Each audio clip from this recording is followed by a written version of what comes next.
Freshers की line लगी हुई थी, एक बहुत बड़ी देवी की मूर्ति के सामने। आग, पानी या हवा के उनकी पुकार का जवाब देने का इंतजार कर रहे थे। इंस्ट्रक्टर ने एक कहानी सुनाई कि कैसे गाया ने कमजोर इंसानों को 4 एलिमेंट्स का आशीर्वाद दिया था और हॉल उम्मीद से भर गया। एक एक करके स्टूडेंट्स अपनी मैजिक को अवेकन कर रहे थे। नील ने तो सबको हैरान कर दिया जब उसने 2 एलिमेंट्स को अपनी तरफ खींच लिया और नोबल्स खुश होकर चीयर करने लगे। फिर सबकी नजर हमारे एमसी लुइस पर पड़ी और उसमें कुछ नहीं हुआ। लुइस को लगा जैसे उसका दिमाग घूम रहा है, निचोड़ रहा है, जैसे कोई अदृश्य जंजीर उसकी मर्जी तोड़ने की कोशिश कर रही हो।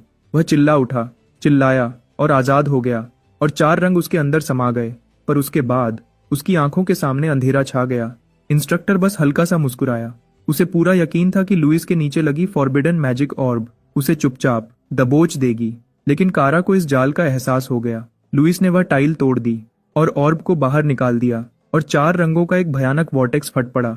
यहाँ तक कि प्रिंसिपल को भी बीच में आना पड़ा, क्योंकि लुइस के अंदर जो जाग रहा था वह नॉर्मल नहीं था। और जब वह पावर आखिरकार फटी, बर्फ और हवा फट गए, मंदिर को एक जमने वाले डर में बदल दिया। आखिर ये सब कैसे हुआ?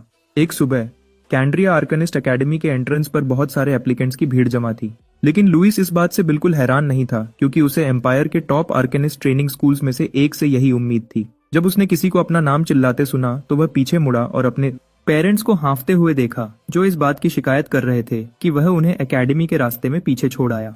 फिक्र करते हुए उसकी माँ लसिएला ने पूछा कि क्या वह अपनी आईडी लाया है और उसे हिदायत दी कि कोई उसका हेयर कलर ना देख पाए, लेकिन उसने उन्हें यकीन दिलाया कि वह अपनी आईडी और हेयर डाई के साथ पूरी तरह से तैयार है। लेकिन वह अब भी बहुत परेशान थी और उसने सुझाव दिया कि लुइस को एग्जाम नहीं देना चाहिए, क्योंकि उसने सुना था कि इन एग्जाम्स के दौरान कुछ एग्जामिनीज मर जाते हैं और इसका मतलब है कि कोई उसके हेयर कलर की वजह से उसे टारगेट कर सकता है।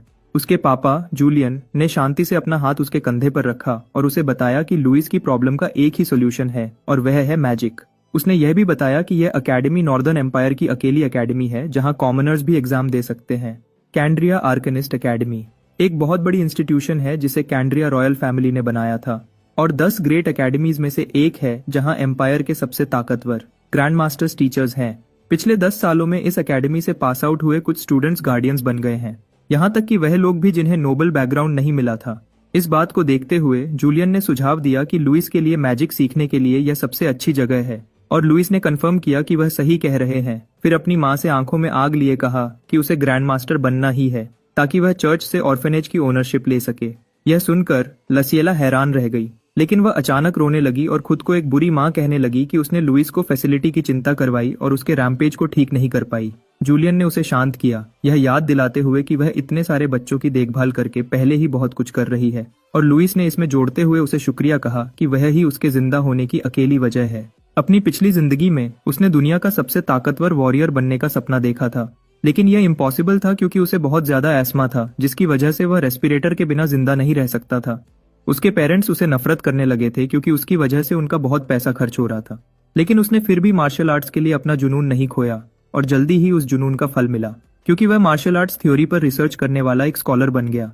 उसकी रिसर्च ने फाइटिंग इंडस्ट्री के एवोल्यूशन और मार्शल आर्ट्स के रिवाइवल में बहुत योगदान दिया। लेकिन तब सब कुछ गलत हो गया जब एक स्कॉलर ने उसकी थीसिस चुरा ली और उसे चोर होने का इल्जाम लगाया, जबकि वह एक बीमार और कमजोर इंसान था जो साफ तौर पर चोरी नहीं कर सकता था। उसके पेरेंट्स ने फिर भी उसे छोड़ दिया और उसका रेस्पिरेटर निकाल दिया।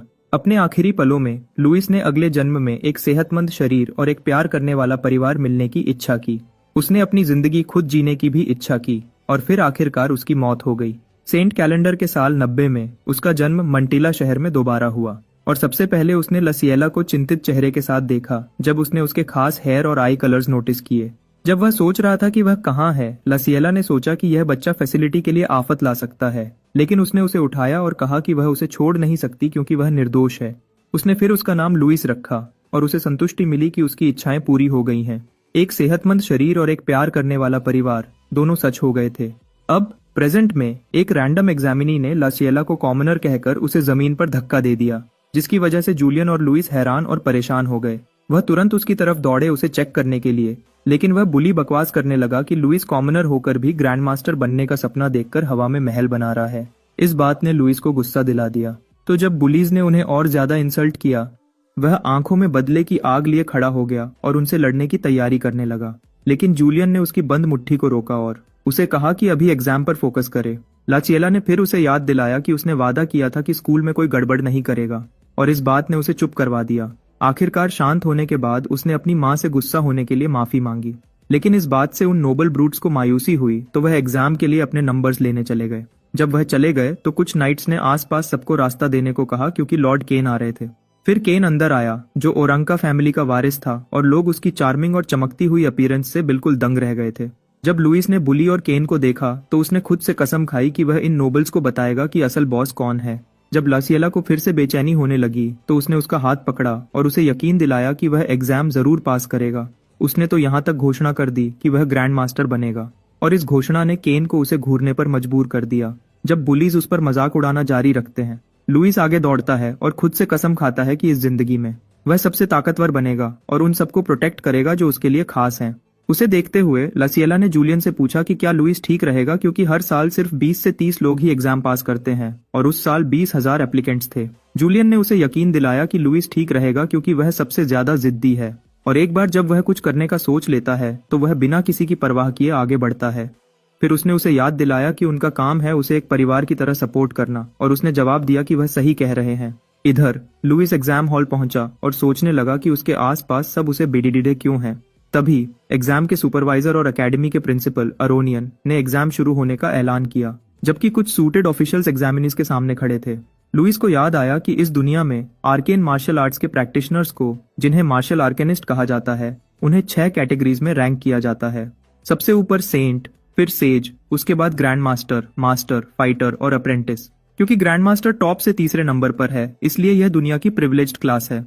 प्रिंसिपल अरोनियन ने एग्जामिनीज को बताया कि पहला टेस्ट उनके सीनियर्स द्वारा गार्डेड स्टेयर्स पर चढ़ना है, और ये भी कहा कि फर्स्ट एग्जाम पासेस उनके ठीक पीछे रखे हैं। उसने आगे बताया कि कुल 1000 एग्जाम पासेस हैं और सिर्फ वही लोग जो उन्हें हासिल करेंगे अगले टेस्ट में पार्टिसिपेट कर सकते हैं। आखिर में उसने बताया कि एग्जाम तब खत्म होगा जब सारे पासेस खत्म हो जाएंगे, और फिर उन्हें एग्जाम शुरू करने को कहा। कुछ एग्जामिनीज को लगा कि एग्जाम बहुत आसान है तो वह एक सीनियर की तरफ दौड़ पड़े, लेकिन सीनियर ने एक भयानक ऑरा छोड़ी उनका हेल में स्वागत करते हुए। उसने फिर एक powerful magical force field release किया जो उन्हें रुकने पर मजबूर कर देता है, और जब उसने उन्हें बेहोश कर दिया तो ऐलान किया गया कि वह सब डिस्क्वालिफाइड हो गए हैं। जब सब जो उन्होंने अभी देखा था उससे समझने की कोशिश कर रहे थे, 2 एग्जामिनीज ने सीनियर को लॉर्ड शीथ के रूप में पहचाना, जो फाइनेंस मिनिस्टर का बेटा और पिछले साल के एग्जाम का टॉप स्कोरर था। अचानक लुइस आगे बढ़ा और सबको समझाने लगा कि शीथ ने बस उन्हें डराने के लिए अपनी ऑरा छोड़ी थी, और कोई भी कमजोर इंसान डर के मारे बेहोश हो जाए तो कोई हैरानी नहीं होगी।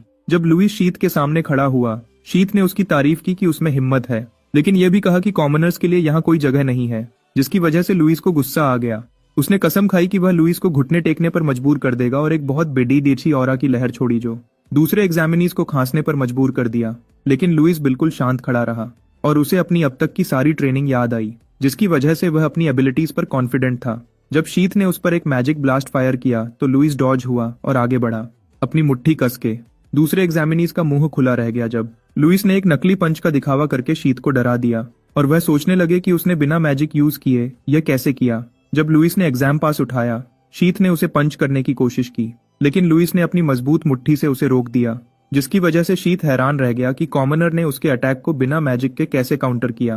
प्रिंसिपल अरोनियन ने शीथ को और अटैक करने से रोका और उसे याद दिलाया कि अकेडमी सभी एग्जामिनीज को उनके स्टेटस की परवाह किए बिना बराबरी से ट्रीट करती है। जब वह उसके सामने झुके, उसने लुइस को एग्जाम पास करने के लिए बधाई दी, लेकिन फिर बताया कि उसका हेयर कलर चिंता का विषय है। लुइस हैरान रह गया, लेकिन जब अरोनियन सोचने लगा कि क्या लुइस का आई कलर भी अनयूजुअल है, तो लुइस ने अपनी आंखें ग्रे कर दी और उसे दिखाया। लेकिन उसकी चालें प्रिंसिपल को धोखा नहीं दे पाईं, क्योंकि उसने लुइस के कंधे पर हाथ रखा और उसने वादा किया कि अगर लुइस को एडमिट किया गया तो वह एक स्पेशल पोशन तैयार करेगा जो उसके यूनिक ट्रेट्स को छुपा देगी। लुइस को लगा कि अरोनियन कुछ साजिश कर रहा है, लेकिन उसे पता था कि उसकी पहली प्रायोरिटी एग्जाम पास करना है, तो उसने उसे बताया कि वह दूसरे टेस्ट की तैयारी करने जा रहा है। जब लुइस वहां से चला गया, शीथ उसे गुस्से से घूरने लगा और वह सोचने लगा कि प्रिंसिपल ने पहली बार किसी एग्जाम में सिर्फ एक कॉमनर को प्रोटेक्ट करने के लिए इंटरवीन क्यों किया।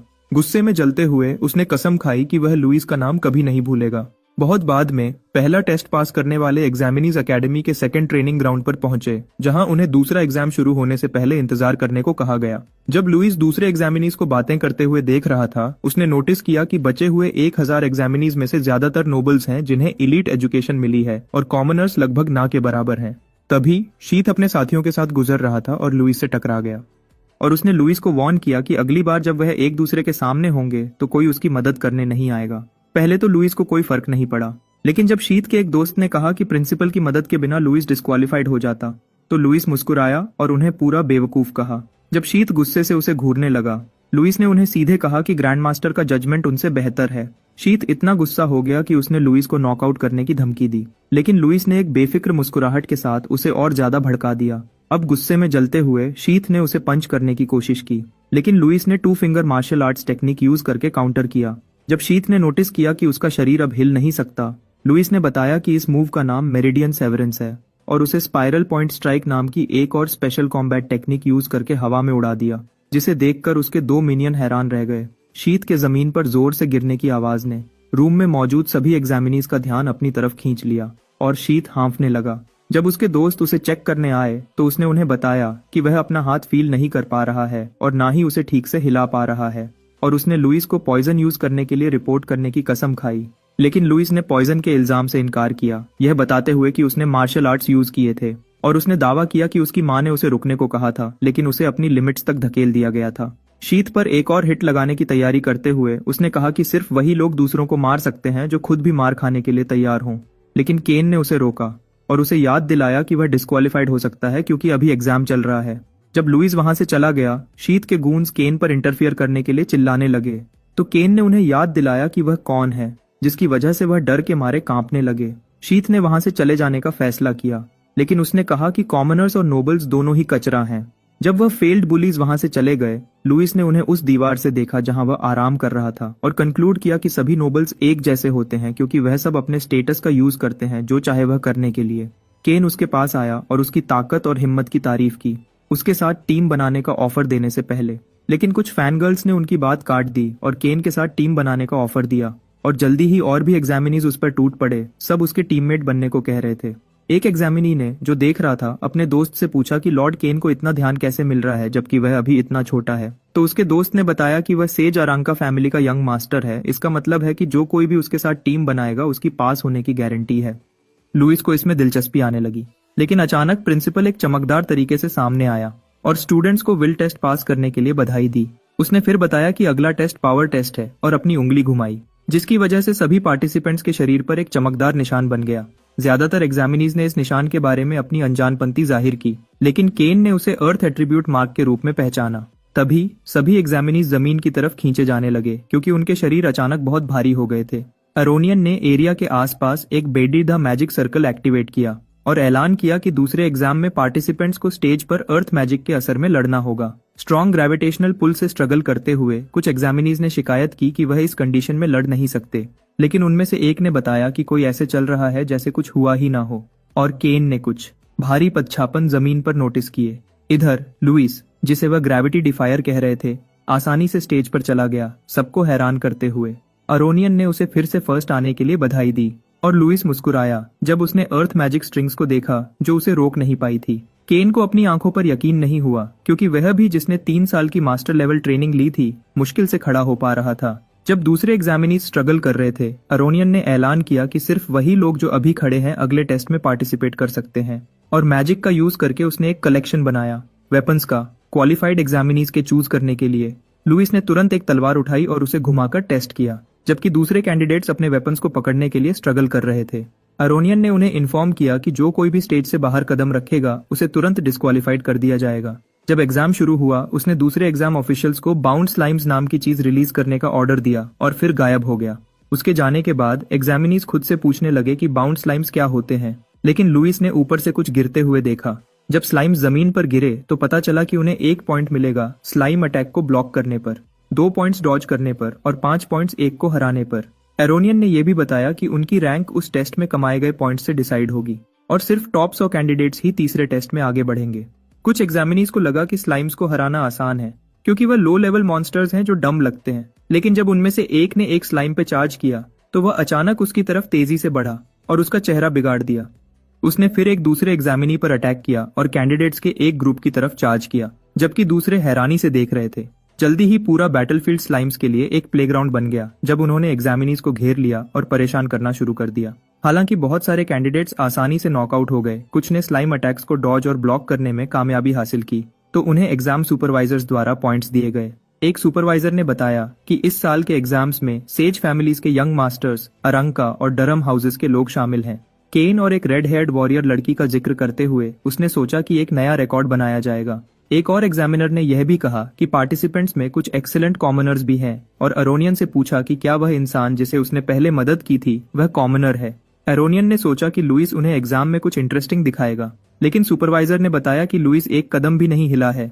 जब लुइस बैटलफील्ड पर खड़ा था, एक स्ट्रगल करते हुए एग्जामिनी ने पूछा कि वह क्या कर रहा है, और जवाब में एक घमंडी नोबल उस पर मजाक उड़ाने लगा, यह कहते हुए कि वह स्लाइम्स के साथ कदम नहीं मिला पा रहा क्योंकि वह एक पैथेटिक कॉमनर है।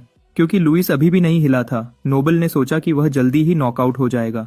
तभी एक स्लाइम लुइस की तरफ तेजी से बढ़ा और तेजी पकड़ ली जब तक वह उसके सर के पीछे पॉइंट ब्लैंक रेंज तक नहीं पहुंच गया।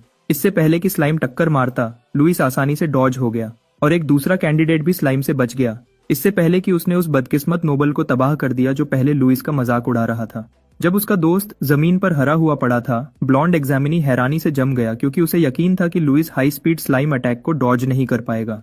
क्योंकि वह अपने मेन टारगेट को हिट नहीं कर पाया, स्लाइम ने रैम्पेज शुरू कर दिया और कई दूसरे कॉम्पिटिटर्स को नॉकआउट कर दिया। और जब लुइस ने अपनी बाईं तरफ देखा, उसने नोटिस किया कि वह फिर से उसकी तरफ दो और सुपर फास्ट स्लाइम्स के साथ चार्ज कर रहा है। ब्लॉन्ड एग्जामिनी मुस्कुराया क्योंकि उसे लगा कि लुइस उस अटैक को डॉज नहीं कर सकता, लेकिन लुइस शांत रहा और अपने काउंटर अटैक की तैयारी में अपनी आंखें बंद कर ली। कुछ समय पहले लुइस आईसी माउंटेन्स में एडवेंचरर्स के एक ग्रुप के साथ ट्रेनिंग कर रहा था और उसने उनसे कहा कि उस पर बहुत सारे पत्थर फेंके, लेकिन एडवेंचरर्स कंफ्यूज थे और उन्होंने उसे वार्न किया कि अगर पत्थर उसे लगे तो यह उसके लिए डेंजरस होगा। लुइस ने कहा कि ठीक है और उन्हें बताया कि वह कुछ टेस्ट करना चाहता है। एक स्टांस लेने के बाद उन्होंने उसे कहा कि वह जरूर डॉज करे, लेकिन जब उन्होंने उस पर पत्थर फेंके तो उसने डॉज करने की बिल्कुल कोशिश नहीं की, बल्कि तेजी से आते हुए पत्थरों को घूरने लगा। अपनी पिछली जिंदगी में उसने पैराइटल लाइन से ब्रेन के सेरेबेलम तक इन्फॉर्मेशन को तेजी से ट्रांसमिट करने की ट्रेनिंग ली थी। उसे लगा कि अगर वह इंस्टेंटली रिएक्ट करना सीख गया तो वह किसी भी अटैक को हैंडल कर पाएगा। जैसे ही पत्थर उसके करीब आए, उसका शरीर ऑरा से चमकने लगा और उसने अपने दिमाग में सुपर फास्ट कैलकुलेशंस करना शुरू कर दिया। तेजी से मूव्स का यूज करते हुए उसने पत्थरों को डॉज किया। एडवेंचरर्स इस डिस्प्ले से इतने हैरान थे कि वह उसकी तारीफ करने लगे। वह उसकी तरफ दौड़े, उसे इस नई टेक्निक के बारे में सब कुछ बताने को कह रहे थे, तो उसने उसका नया नाम बताया, वॉइड कॉम्बैट कैलकुलेशन। जब एक एडवेंचरर ने उसे पूछा कि इसका क्या मतलब है, उसने समझाया कि यह एक टेक्निक थी जो बैटल के आउटकम को प्रिडिक्ट करती थी। प्रेजेंट में जैसे ही स्लाइम्स हाई स्पीड्स पर लुइस के करीब आए, वह सीधे उन्हें घूरने लगा। कई कॉम्प्लेक्स फॉर्मूलास उसके दिमाग में घूम रहे थे जब वह उनके आने वाले अटैक को कैलकुलेट कर रहा था। 4 स्लाइम्स ने उस पर हर एंगल से अटैक किया, लेकिन वह शांत रहा क्योंकि उसकी कैलकुलेशंस ने उसे पता लगाने में मदद की कि बाउंड स्लाइम्स हाई स्पीड और पावर होने के बावजूद भी सिर्फ सीधी लाइन में चार्ज कर सकते हैं। उसने फिर उनके रिबाउंड्स की स्पीड और एंगल को कैलकुलेट किया ताकि उनकी अटैक ट्रेजेक्टरी को प्रिडिक्ट कर सके, और कुछ स्टाइलिश मूव्स किए जिसकी वजह से वह सक्सेसफुली उन चारों को डॉज कर पाया। अब जब उसके पास स्लाइम्स को डॉज करने से 8 पॉइंट्स थे, उसने ऑफेंस मोड पर स्विच किया और सोर्ड स्लैश नाम का एक मार्शल आर्ट्स मूव फायर किया जिसने चारों स्लाइम्स को एक साथ तबाह कर दिया। केन हैरानी से घूरने लगा और सुपरवाइजर्स और भी ज्यादा हैरान थे जब उन्हें एहसास हुआ कि उसकी परसेप्शन एक हाई ग्रेड फाइटर के बराबर है। केन मुस्कुराया जब उसे एहसास हुआ कि लुइस स्पेशल कॉम्बैट टेक्निक्स का प्रैक्टिशनर है, और उसने फैसला किया कि वह लुइस के साथ टीम बनाएगा चाहे कुछ भी हो। तभी लुइस ने एक और स्लाइम को अपनी तरफ चार्ज करते हुए देखा जो अपने मरे हुए भाइयों का बदला लेने आ रहा था, तो उसने ऐलान किया कि उसके बैग में 5 और पॉइंट्स हैं अपना स्टांस बनाते हुए। लेकिन केन ने सोर्ड पियर्स नाम का एक सोर्ड्समैनशिप मूव यूज करके स्लाइम को स्टैब कर दिया, और इस बात ने लुइस को गुस्सा दिला दिया जब उसने उस पर अपनी किल चुराने का इल्जाम लगाया। केन ने मजेदार अंदाज में यह मान लिया और अपनी तलवार पर लगे स्लाइम को एक केबाब की तरह फ्लॉन्ट करते हुए उसे बताया कि उसने जो चुराया है वह उसे नहीं चुराया है। उसने फिर अपनी तलवार हवा में घुमाई, जिसकी वजह से स्लाइम 2 हिस्सों में बंट गया, और जब उसके रिमेन्स उस एरिया में गिरे जहां दूसरे एग्जामिनीज जमा थे, उसने लुइस को बताया कि उसने वह उनसे चुराया था। एक हैंडसम मुस्कुराहट के साथ उसने लुइस को अपना परिचय दिया और उसे दूसरों से पॉइंट्स चुराने में उसके साथ ज्वाइन होने को कहा। लुइस ने उसे बेपरवाही से देखा, तो उसने समझाया कि वह सिर्फ हाई रैंक हासिल करना चाहता है, और उनके बीच एक कंपटीशन का प्रस्ताव रखा यह देखने के लिए कि कौन ज्यादा पॉइंट्स ला सकता है। जब उसने लुइस से अपनी फुल पावर दिखाने को कहा, लुइस मुस्कुराया और उसकी स्किल्स पर कॉन्फिडेंट होने के लिए उसकी तारीफ की, फिर आखिरकार उसकी रिक्वेस्ट मान ली। अपनी तलवार पकड़ने के बाद लुइस केन के पीछे खड़ा हो गया और उसे वादा किया कि वह उसे अपनी फुल पावर दिखाएगा, यह शर्त रखते हुए कि उनके कंटेस्ट का हारने वाला जीतने वाले की हर बात मानेगा। अपना स्टांस बनाते हुए केन मुस्कुराया और कंडीशन एक्सेप्ट कर ली, उसे यह बताते हुए कि वह पहला इंसान है जिसने उसे डिमांड्स की है। जैसे ही स्लाइम्स उन्हें घेरने लगे, शीत के मिनियंस दूर से देख रहे थे और उन्हें एहसास हुआ कि इस बैटलफील्ड पर इतने केओस के साथ वह अपने लॉर्ड के ऑर्डर्स को पूरा कर सकते हैं। एक स्लाइम के उनके पास से तेजी से गुजरने के बाद उन दोनों ने अपने बोझ निकाले और केन और लुइस पर तीर चला दिए। जब स्लाइम उनके करीब आया, लुइस ने उसे नोटिस किया और उसे 2 हिस्सों में काट दिया, लेकिन अचानक 3 तीर उसे मिलीमीटर्स दूर दिखे। टक्कर से जोर से आवाजें आईं जिसने केन को अलर्ट कर दिया और बुलिस खुश थे क्योंकि उन्हें लगा कि उन्होंने अपने टारगेट को हिट कर दिया है। लेकिन लुइस मुस्कुराया और जब धुआं छंटा तो उन्होंने देखा कि कॉम्बैट जीनियस ने एक हाथ से तीनों तीरों को पकड़ लिया था। उसे देखते हुए वह हैरानी और डर की भावनाओं से भर गए। जब वह सोच रहे थे कि उसने उनके सरप्राइज अटैक पर ऐसे रिएक्ट कैसे किया जैसे कुछ हुआ ही ना हो। जब लुइस ने तीरों को जमीन में गाड़ दिया, केन ने उसे चेक किया और शीत के दोस्तों को स्कमबैग्स कहा गंदी चालें चलने के लिए, लेकिन लुइस ने कहा कि कुछ नहीं हुआ। यह सुनकर इविल नोबल्स को गुस्सा आया और उन्होंने अपने बोझ निकाले, यह ऐलान करते हुए कि केन अगला टारगेट है। उनमें से एक ने डबल एरो नाम का एक special arrow magic attack activate किया और इस एन्चांटेड डार्क एरो को केन पर फायर किया अपने पार्टनर्स के तीरों के साथ। केन ने नॉर्मल तीरों को अपनी फेंसिंग स्किल्स का यूज करके आसानी से डिफ्लेक्ट कर दिया, लेकिन डार्क एरो उसकी तरफ बढ़ता रहा, जिसे देखकर वह एक मुश्किल सिचुएशन में फंस गया। जब तीर लगा तो हवा में खून छिटक गया। हैरानी की बात यह है कि केन ने वह पर्पल एरो नहीं देखा जो उसने डिफ्लेक्ट किए थे, उनके बीच छिपा हुआ था। खुशकिस्मती से लुइस ने सही समय पर तीर पकड़ लिया, लेकिन इस प्रोसेस में उसे चोट लग गई। केन, जिसकी जान उसने अभी बचाई थी, उसके हाथ से खून निकलता देख उसकी मदद करने की कोशिश करने लगा, लेकिन खून बहने से उसे कोई फर्क नहीं पड़ा क्योंकि उसने तीर तोड़ दिया, दुश्मन के अगले स्ट्राइक के लिए पूरी तरह तैयार। इधर एक स्पेक्टेटर ने प्रिंसिपल का ध्यान उस मलिशियस अटैक की तरफ खींचा जो उसने अभी देखा था और असेलेंट को डिस्क्वालीफाई करने का सुझाव दिया, लेकिन प्रिंसिपल ने इवेंट को जारी रखने पर जोर दिया क्योंकि उसे यकीन था कि कमजोर लोग वैसे भी हार जाएंगे। उसने उनकी पनिशमेंट एग्जाम के बाद तक पोस्टपोन कर दी, लेकिन तुरंत हीलिंग पोशंस तैयार करने को कहा।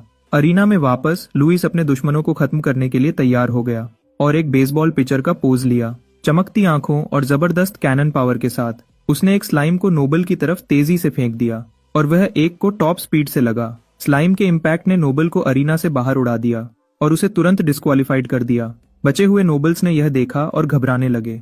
तभी लुइस, जिसका उन्हें बिना सजा के जाने देने का कोई इरादा नहीं था, आसमान में कूदा और एक और स्लाइम को उन घबराए हुए नोबल्स पर मारा। स्लाइम ने उनमें से एक के चेहरे पर हिट किया और इस प्रोसेस में उसके दांत तोड़ दिए। आखिरी बचा हुआ डर में डूब गया, इतने डर में कि उसने लुइस को अपने पीछे नोटिस नहीं किया, लेकिन लुइस ने उसे डरा दिया और वह पीछे हट गया। उसके लूज सेंटर ऑफ ग्रेविटी का फायदा उठाते हुए केन ने उस बेवकूफ को ट्रिप किया और वह अरीना से बाहर गिर गया। नोबल्स को हराने के बाद केन ने लुइस को पहले बचाने के लिए शुक्रिया कहा और उसके हाथ के बारे में पूछा। खुशकिस्मती से वह ठीक था और उन दोनों ने हाथ मिलाया, अपनी नई दोस्ती को मजबूत करते हुए। लुइस ने केन को एक स्किलफुल नोबल होने पर टीज किया, लेकिन केन ने अपने बैकग्राउंड का बचाव किया और अरंका फैमिली से होने पर घमंड किया। जाहिरन अरंका फैमिली उन ग्रेट फैमिलीज में से एक है जिसने ग्रैंड मास्टर्स और सेजस पैदा किए हैं। उनका इन्फ्लुएंस इतना पावरफुल है कि वह रॉयल फैमिली और आर्केनिस्ट एसोसिएशन को टक्कर देते हैं। ये रियलाइज करते हुए कि केन की फैमिली कोई मजाक नहीं है, लुइस ने अपना पहले वाला कमेंट वापस ले लिया और वह दोनों बचे हुए स्लाइम्स का सामना करने के लिए तैयार हो गए। लेकिन लुइस को और पॉइंट्स मिलते देख कुछ लोअर क्लास नोबल्स को और गुस्सा आता रहा और उन्होंने स्लाइम्स को छोड़कर उस पर अटैक करने का फैसला किया। वह उसकी तरफ दौड़े, यह जानते हुए भी कि केन उसके साथ है। उनका एक तीर से 2 शिकार करने का प्लान तब बैकफायर कर गया जब हायर क्लास नोबल्स ने केन को प्रोटेक्ट करने का फैसला किया। वह लोअर क्लास नोबल्स के साथ फ्री फॉर ऑल बैटल में भिड़ गए, जबकि केन और लुइस एक दूसरे का साथ दे रहे थे। बैटल के बीच एक रेड हेयर्ड लड़की खड़ी थी जो अपनी लुक से किसी अच्छी फैमिली से लग रही थी। उसने अपनी दोस्त मिलियाना को बुलाया जो एक कॉमनर थी और उसे कहा कि यह सही समय है उन लोगों को तकलीफ देने का जिन्होंने उसे कम समझा था। रेड हेयर्ड लड़की आगे कूदी ज्वाइन करने के लिए और मिलियाना भी उसके पीछे आई। बैटल तेज हो गई जब लुइस इधर उधर पलटकर स्लाइम्स और अलग अलग तरफ से आते अटैक्स को डॉज कर रहा था। मिलियाना भी एक्शन में आ गई और एक नोबल को ट्रिप कर दिया, जबकि रेड हेयर्ड लड़की ने एक और को दीवारों में उड़ा दिया। तभी एक नया प्लेयर बीच में आया और वह एक रेड हेयर्ड लड़का निकला जो एक बहुत बड़ा हैमर चला रहा था। वह लड़का खुद को गॉड ऑफ थंडर समझते हुए अपने हैमर को बेरहमी से घुमाया और अपने रास्ते में आने वाले सभी ऑब्स्टिकल्स को हटा दिया। उसके हिसाब से लोगों को पंच करना स्लाइम्स को मारने से कहीं ज्यादा बेहतर है। उसने एक जबरदस्त चीख निकाली जब उसने अपने ओपोनेंट्स को आसानी से उड़ा दिया। इधर स्पेक्टेटर्स बेचैन होने लगे थे और उन्होंने एग्जाम्स रोकने का सुझाव दिया। इसकी वजह यह थी कि डिस्क्वालिफाइड मेंबर्स में ज्यादातर नोबल्स थे और अगर और नोबल्स डिस्क्वालिफाइड होते हैं तो इससे एकेडमी के लिए प्रॉब्लम्स हो सकती हैं। लेकिन प्रिंसिपल को इससे कोई फर्क नहीं पड़ा क्योंकि उसका मानना था कि एकेडमी के अपने रूल्स हैं। तभी वह एक चमकदार रोशनी में अरीना में जूम करके आया और उस हाहाकार को रोक दिया। उसने ऐलान किया कि दूसरा एग्जाम खत्म हो गया है और स्कोर्स बाद में बताए जाएंगे। शॉर्ट ब्रेक के दौरान इंजर्ड पार्टिसिपेंट्स को हीलिंग पोशन से ट्रीट किया गया और अर्थ मैजिक का इफेक्ट खत्म कर दिया गया। लुइस ने भी हीलिंग पोशन यूज किया लेकिन वह हैरान था कि यह कितना इफेक्टिव है। अफसोस की बात है कि यह एक बहुत महंगी चीज है जो उस जैसे कॉमनर्स के लिए अफोर्डेबल नहीं है। कुछ देर बाद प्रिंसिपल ने दूसरे एग्जाम की रैंकिंग्स दिखाई और सभी रिजल्ट पर हैरान थे। पता चला कि लुइस का नाम लिस्ट में नहीं है और यह खबर कुछ लोअर रैंक्ड नोबल्स को खुश कर देती है। लेकिन जो लिस्ट दिखाई गई है उसमें 6वीं पोजीशन से नीचे वाले पार्टिसिपेंट्स शामिल हैं। प्रिंसिपल के मुताबिक टॉप 5 रैंकर्स ने रिकॉर्ड स्कोर्स को भी पीछे छोड़ दिया है और उसने जल्दी ही उनके नाम लेना शुरू कर दिया। 5वें स्थान पर है मिल्जाना रॉयस, एक स्किलफुल कॉमनर। केन ने 4थी पोजीशन हासिल की जबकि रेड हेयर्ड लड़की फे डुराहान तीसरे स्थान पर है। केन का नाम पुकारे जाने पर लुइस घबराने लगता है क्योंकि प्रिंसिपल ने अभी तक उसका नाम नहीं लिया है। वह फिर सोचने लगता है कि क्या उसे पहले लोअर रैंक्ड नोबल्स पर अटैक करने के लिए डिस्क्वालीफाई कर दिया गया है। लेकिन ऐसा नहीं है क्योंकि उसका नाम दूसरे रैंकर के रूप में 887 पॉइंट्स के साथ पुकारा जाता है। पूरा कमरा हैरानी से गूंज उठता है कि एक ऑर्डिनरी कॉमनर ने सभी नोबल पार्टिसिपेंट्स को पीछे छोड़ दिया है। केन दूसरी तरफ लुइस को अच्छा काम करने के लिए बधाई देता है और उनके पहले के पैक्ट के मुताबिक उससे लुइस के लिए कुछ करना है। वह पूछता है कि लुइस क्या चाहता है लेकिन लुइस कहता है कि वह बाद में पूछेगा। तभी दूसरे एग्जाम का विनर रिवील किया जाता है जो नील गन है जिसने 888 पॉइंट्स का जबरदस्त स्कोर किया है। नील गन वही रेड हेयर्ड लड़का है जो पहले अपने मैसिव हैमर के साथ रैम्पेज पर था। वह भी एक कॉमनर है जिसने सभी नोबल कैंडिडेट से ज्यादा रैंक हासिल की है। फे समेत जो हार मानने को तैयार नहीं है, वह नील के साथ एक दिन मैच करने का वादा करती है उसकी ताकत टेस्ट करने के लिए। अनाउंसमेंट के बाद लोअर रैंक्ड नोबल्स को उनके सीनियर्स द्वारा डांटा जाता है क्योंकि उन्होंने कॉमनर्स को एग्जाम में हारने दिया। यहाँ तक कि एक स्पेक्टेटर भी हैरान है कि फर्स्ट और सेकंड रैंकर्स कॉमनर्स हैं जो एकेडमी के इतिहास में पहले कभी नहीं हुआ। लेकिन प्रिंसिपल जो इससे खुश लग रहा है उसे कहता है कि असली ताकत का सोशल स्टेटस से कोई लेना देना नहीं है और यही वजह है कि देश के ज्यादातर ऑर्फेनेजेस आर्केनिस्ट एसोसिएशन द्वारा चलाए जाते हैं। प्रिंसिपल पार्टिसिपेंट्स को फाइनल एग्जाम के अगले वेन्यू की तरफ डायरेक्ट करता है। जब वह उस जगह की तरफ चलते हैं, केन लुइस की तारीफ करता है कि वह फर्स्ट रैंकर के इतना करीब है और सोचता है कि लुइस और नील में से कौन ज्यादा ताकतवर है। जल्दी ही वह फाइनल एग्जाम वेन्यू पर पहुंच जाते हैं और प्रिंसिपल उन्हें इन्फॉर्म करता है कि एग्जाम एक सर्वाइवल टेस्ट होगा जिसे एम्ब्लेम बैटल रॉयल के नाम से जाना जाता है। इस एग्जाम के लिए सभी पार्टिसिपेंट्स को एम्ब्लेम्स दिए जाएंगे और उन्हें फॉरेस्ट के अलग अलग एरियाज में टेलीपोर्ट कर दिया जाएगा। उनका गोल है जितने हो सके उतने एम्ब्लेम्स कलेक्ट करना, जो भी मेथड उन्हें कंफर्टेबल लगे उसका यूज करके। जो पार्टिसिपेंट्स अपने एम्ब्लेम्स खो देंगे उन्हें तुरंत डिस्क्वालीफाई कर दिया जाएगा और सिर्फ टॉप 10 पार्टिसिपेंट्स जिन्हें सबसे ज्यादा एम्ब्लेम्स मिलेंगे उन्हें एकेडमी में एडमिट किया जाएगा। अफसोस की बात है, तीसरे एग्जाम के रूल्स का मतलब है कि केन और लुइस एक साथ काम नहीं कर पाएंगे, तो वह एक दूसरे को गुड लक विश करते हैं। जल्दी ही पार्टिसिपेंट्स को अलग अलग जगह टेलीपोर्ट कर दिया जाता है और लुइस अपनी लोकेशन पर पहुंच जाता है। वह कुछ देर आगे चलता है, तीसरे एग्जाम के बारे में सोच रहा है कि यह एडमिशन के लिए आखिरी मुश्किल है। पूरे हौसले के साथ वह इस बार जीतने का वादा करता है, लेकिन उसे जल्दी ही एक मैसिव एक्स लिए हुए नोबल रोकता है। वह लड़का लुइस पर पिछले एग्जाम में नोबल्स को जलील करने का इल्जाम लगाता है और तभी लुइस के पीछे भी 2 नोबल्स स्पीयर्स लिए हुए दिखाई देते हैं। लुइस एक और को एक ट्री ब्रांच पर देखता है जो क्रॉसबो लिए हुए है। ये रियलाइज करते हुए कि वह घिर चुका है, वह जल्दी से अनुमान लगाता है कि जिस सीनियर ने उसे टेलीपोर्ट किया था उसने उसकी लोकेशन लीक कर दी है। अचानक एक्स वाला लड़का उस पर अटैक करता है, लेकिन लुइस समय रहते डॉज कर जाता है और एक्स से जमीन पर एक चट्टान से टकराती है। स्पीयर्स वाले लड़के भी अपना अटैक लॉन्च करते हैं, लेकिन लुइस एक बैकफ्लिप से उन्हें काउंटर करता है। लेकिन हवा में होते हुए क्रॉसबो वाले से एक तीर उसकी तरफ आता है, लेकिन वह उसे अपनी तलवार से हटा देता है। वह सफलतापूर्वक जमीन पर उतरता है, लेकिन नोबल्स हार नहीं मानते। वह उस पर सीधा अटैक करते हैं, लेकिन लुइस उनके स्किल में फर्क दिखाता है। वह उनके स्ट्राइक्स को स्मूथली डॉज करता है, लेकिन एक तीर फिर से आता है। वह उसे अपनी तलवार से डिफ्लेक्ट करता है, लेकिन एक और अटैक उसके पीछे छिपा होता है। खुशकिस्मती से वह समय रहते रिएक्ट करता है और उसे फिर से डॉज कर जाता है। उसकी तेज रिएक्शंस नोबल्स को फ्रस्ट्रेट करने लगती हैं, लेकिन वह हार नहीं मानते। लुइस दूसरी तरफ भी फ्रस्ट्रेट है क्योंकि वह विंड एरोज की ट्रेजेक्टरीज को रीड नहीं कर पा रहा है, लेकिन वह खुद को शांत करता है और एक मार्शल आर्ट टेक्निक यूज करना शुरू करता है जिसे सेन नो सेन काउंटर अटैक के नाम से जाना जाता है। इस टेक्निक में अपने दुश्मन की पावर को उसी के खिलाफ यूज करना शामिल है। जैसे ही नोबल्स अपने वेपन्स के साथ फिर से आगे बढ़ते हैं, लुइस को एक ओपनिंग दिखती है और वह उसके लिए जाता है। उसका पहला शिकार एक्स वाला लड़का है जो अपनी पूरी ताकत से स्ट्राइक करने की कोशिश करता है। लुइस दाईं तरफ घूमता है, एक्स को डॉज करता है और अपनी तलवार ठीक उसके नीचे रखता है। उसके साथ वह एक्स को विल्डर से दूर घुमा देता है और वह एक स्पीयर होल्डर को लगती है। उन्हें आउट करने के बाद दूसरा स्पीयर विल्डर लुइस पर अटैक करता है और ट्री पे बैठा लड़का भी उस पर अपनी विंड एरो छोड़ता है, लेकिन लुइस एरो ट्रेजेक्टरी को आसानी से रीड कर लेता है और स्पीयर विल्डर को एरो के रास्ते में घसीट लेता है। वह बेचारा हवा में उड़ जाता है, अपनी स्पीयर पीछे छोड़ते हुए। जब स्पीयर हवा में होती है, लुइस उसे पकड़ता है और ट्री पर बैठे लड़के पर फेंक देता है, उसे तुरंत आउट कर देता है। उसने फिर बचे हुए नोबल्स की जिंदगी को मक्खन की तरह काट दिया और उनके सारे एम्बलम्स ले लिए। एक बड़े ट्विस्ट में केन एक ट्री के ऊपर दिखाई देता है और नोबल्स को लुइस के खिलाफ मैजिक यूज करने से रोकता है। वह मास्टरमाइंड जिसने ओरिजिनली केन को एक और लो रैंक्ड नोबल पार्टी से काबू करने का प्लान बनाया था, उसकी अचानक उनकी लोकेशन पर अपीयरेंस से हैरान रह जाता है। केन दावा करता है कि उसने शायद अरांका फैमिली को अंडर एस्टिमेट किया है, इतने कमजोर लोगों को उसे रोकने के लिए भेजकर। उसने फिर उसे क्रॉसबो से बेहोश कर दिया। उसके बाद केन नीचे कूदता है और एक एम्बलम लुइस को देता है। वह कहता है कि अगर ऐसा ही चलता रहा तो चीजें और मुश्किल हो सकती हैं और मदद की ऑफर करता है, लेकिन लुइस उसकी मदद से इनकार करता है और उसे कहता है कि वह अपनी प्रॉब्लम्स खुद हैंडल करेगा।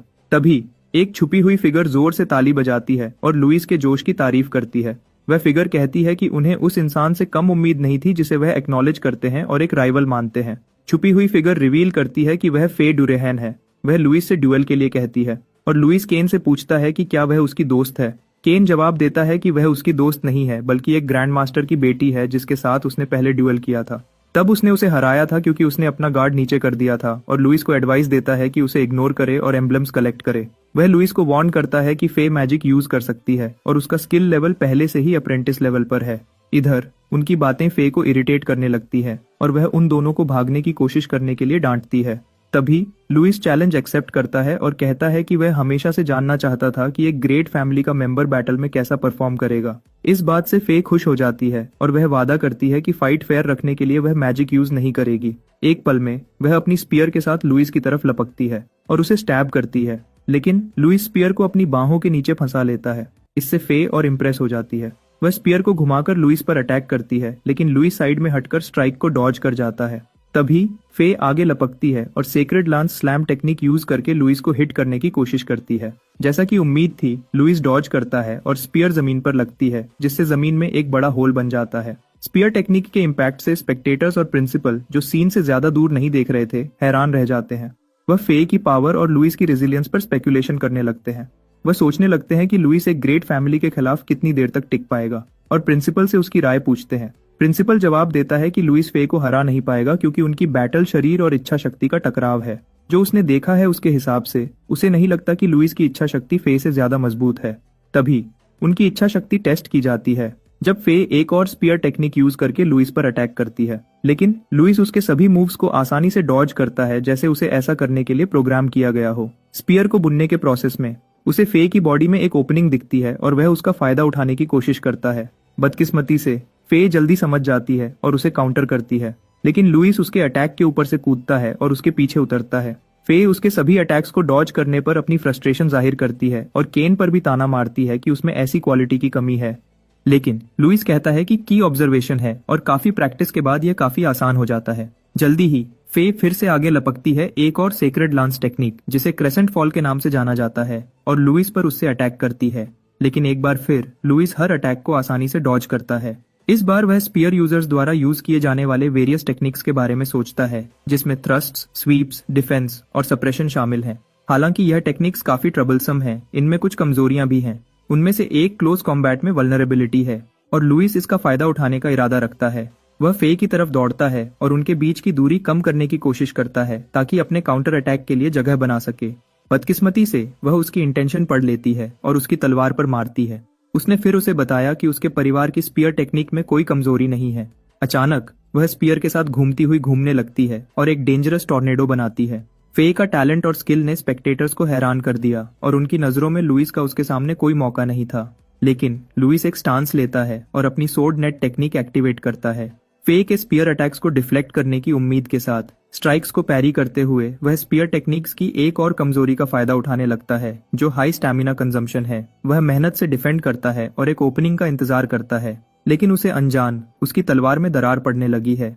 तभी फे का स्टैमिना खत्म हो जाता है और वह स्पिरिट टॉर्नेडो के अंदर दिखाई देने लगती है। लुइस ये देखता है और तुरंत उस पर स्ट्राइक करता है। बदकिस्मती से उसकी तलवार ठीक उसके पास पहुंचने से पहले टूट जाती है। अपनी मूव को फेल होता देख वह तुरंत पीछे कूदता है काउंटर अटैक से बचने के लिए। हैरानी की बात यह है कि फे लुइस के स्किल और अपनी किस्मत को एक्नॉलेज करती है, क्योंकि उसके बिना वह उसके द्वारा तबाह हो जाती। साथ ही उसे पता है कि लुइस अभी भी कंट्रोल कर रहा है और उससे इस बारे में पूछती है, लेकिन लुइस हमेशा पूरा जोर लगाने से पहले ऑब्जर्व करने का बहाना बनाता है। लेकिन वह कहता है कि उसने ऑब्जर्व करना खत्म कर दिया है और अब वह सीरियस होगा। लेकिन फे उसके टूटे हुए वेपन को लेकर चिंतित है। लुइस उसे यकीन दिलाता है कि वह इसके बिना बेहतर है, क्योंकि उसके फिस्ट्स ही उसके असली वेपन है। आईपी मैन की तरह लुइस अपना मार्शल आर्ट्स स्टांस लेता है, जबकि फे अपना वेपन तैयार करती है, स्ट्राइक करने के लिए रेडी। वह एक स्पिनिंग चार्ज टेक्निक के साथ आगे बढ़ती है और केन, जो कुछ देर से शांत था, लुइस को इसके बारे में वार्न करने के लिए चिल्लाता है। हैरानी की बात यह है कि लुइस स्पिनिंग स्पीयर को अपने बाएं हाथ से धीमे करता है, उसे अपने दाएं हाथ से फंसाने से पहले। आखिर में लुइस स्पिनिंग स्पीयर को अपने हाथों के बीच फंसा लेता है, जिससे फे और केन दोनों का मुंह खुला रह जाता है। साथ ही स्पेक्यूलेटर्स का भी मुंह खुला रह जाता है, लेकिन प्रिंसिपल अपना कूल मेंटेन कर पाता है। वह सीन को इंटेंटली देखता है, ये समझने की कोशिश कर रहा है कि लुइस ने अभी क्या किया था। इधर फे अभी हार नहीं मानती और अपनी स्पीयर वापस खींच लेती है। वह अपनी प्लेबुक में एक और टेक्निक ट्राई करती है और लुइस पर हर तरफ से अटैक करने का इल्यूजन क्रिएट करती है। लेकिन घबराने के बजाय लुइस एक गहरी सांस लेता है और अपना मार्शल आर्ट्स स्टांस लेता है। अपनी हथेली से वह सभी अटैक्स को एक एक करके पैरी करता है, जब तक वह उन सभी को खुद से दूर नहीं कर देता। यह स्किल पहले कभी नहीं देखी गई थी, ना फे और ना ही प्रिंसिपल द्वारा। उसने फिर फे पर एक ठीक हिट लगाया और उसे हवा में उड़ा दिया। खुशकिस्मती से उसने अपनी स्पीयर जमीन में गाड़ दी, जिससे मोमेंटम धीमे धीमे रुक गया। रुकने के बाद उसने लुइस से उस टेक्निक के बारे में पूछा जो उसने अभी यूज की थी, और लुइस शांत लहजे में जवाब देता है कि यह मार्शल आर्ट्स में पैरी का एक रूप है। उसने फिर एक और राउंड के लिए उसकी तरफ कूदा और फे ने अपनी स्पीयर से तुरंत रिएक्ट किया। हैरानी की बात यह है कि उसके अटैक्स को लुइस आसानी से इवेड कर लेता है, जो उसके ठीक सामने लगता है और ठीक उसके सामने नहीं लगता है एक ही समय में। इससे तो केन भी सोचने लगता है कि क्या यह एक ऑप्टिकल इल्यूजन है, जबकि फे उसे हिट ना कर पाने पर अपनी फ्रस्ट्रेशन निकालती है। पता चला कि लुइस बटरफ्लाई स्टेप यूज कर रहा था, जो उसकी पिछली जिंदगी में एक लेजेंडरी बॉक्सर द्वारा बनाया गया एक एलिगेंट स्टेप है। इसमें अपने पैरों को तेजी से आगे पीछे मूव करना शामिल है, जो एक मुश्किल से पकड़ने वाला रिदम बनाता है। फे की स्पीयर टेक्निक को परफेक्ट काउंटर करते हुए जल्दी ही वह फे को एक मुश्किल जगह में फंसा लेता है और उसे उड़ा देता है। स्पेक्टेटर और प्रिंसिपल यह देखते हैं और तुरंत सोचने लगते हैं कि लुइस शायद हैंड टू हैंड कॉम्बैट में एक जीनियस है। यहाँ तक कि फे जमीन पर पड़ी, अपना पेट पकड़े हुए है, फिर भी वह हार मानने से इनकार करती है। उसने अपनी स्पीयर छोड़ दी और पूरी ताकत से लुइस की तरफ लपकती है, अपनी मुट्ठियां ऊपर किए हुए। लुइस दूसरी तरफ अपना गार्ड नीचे नहीं करता और तुरंत विंग चन स्टांस लेता है।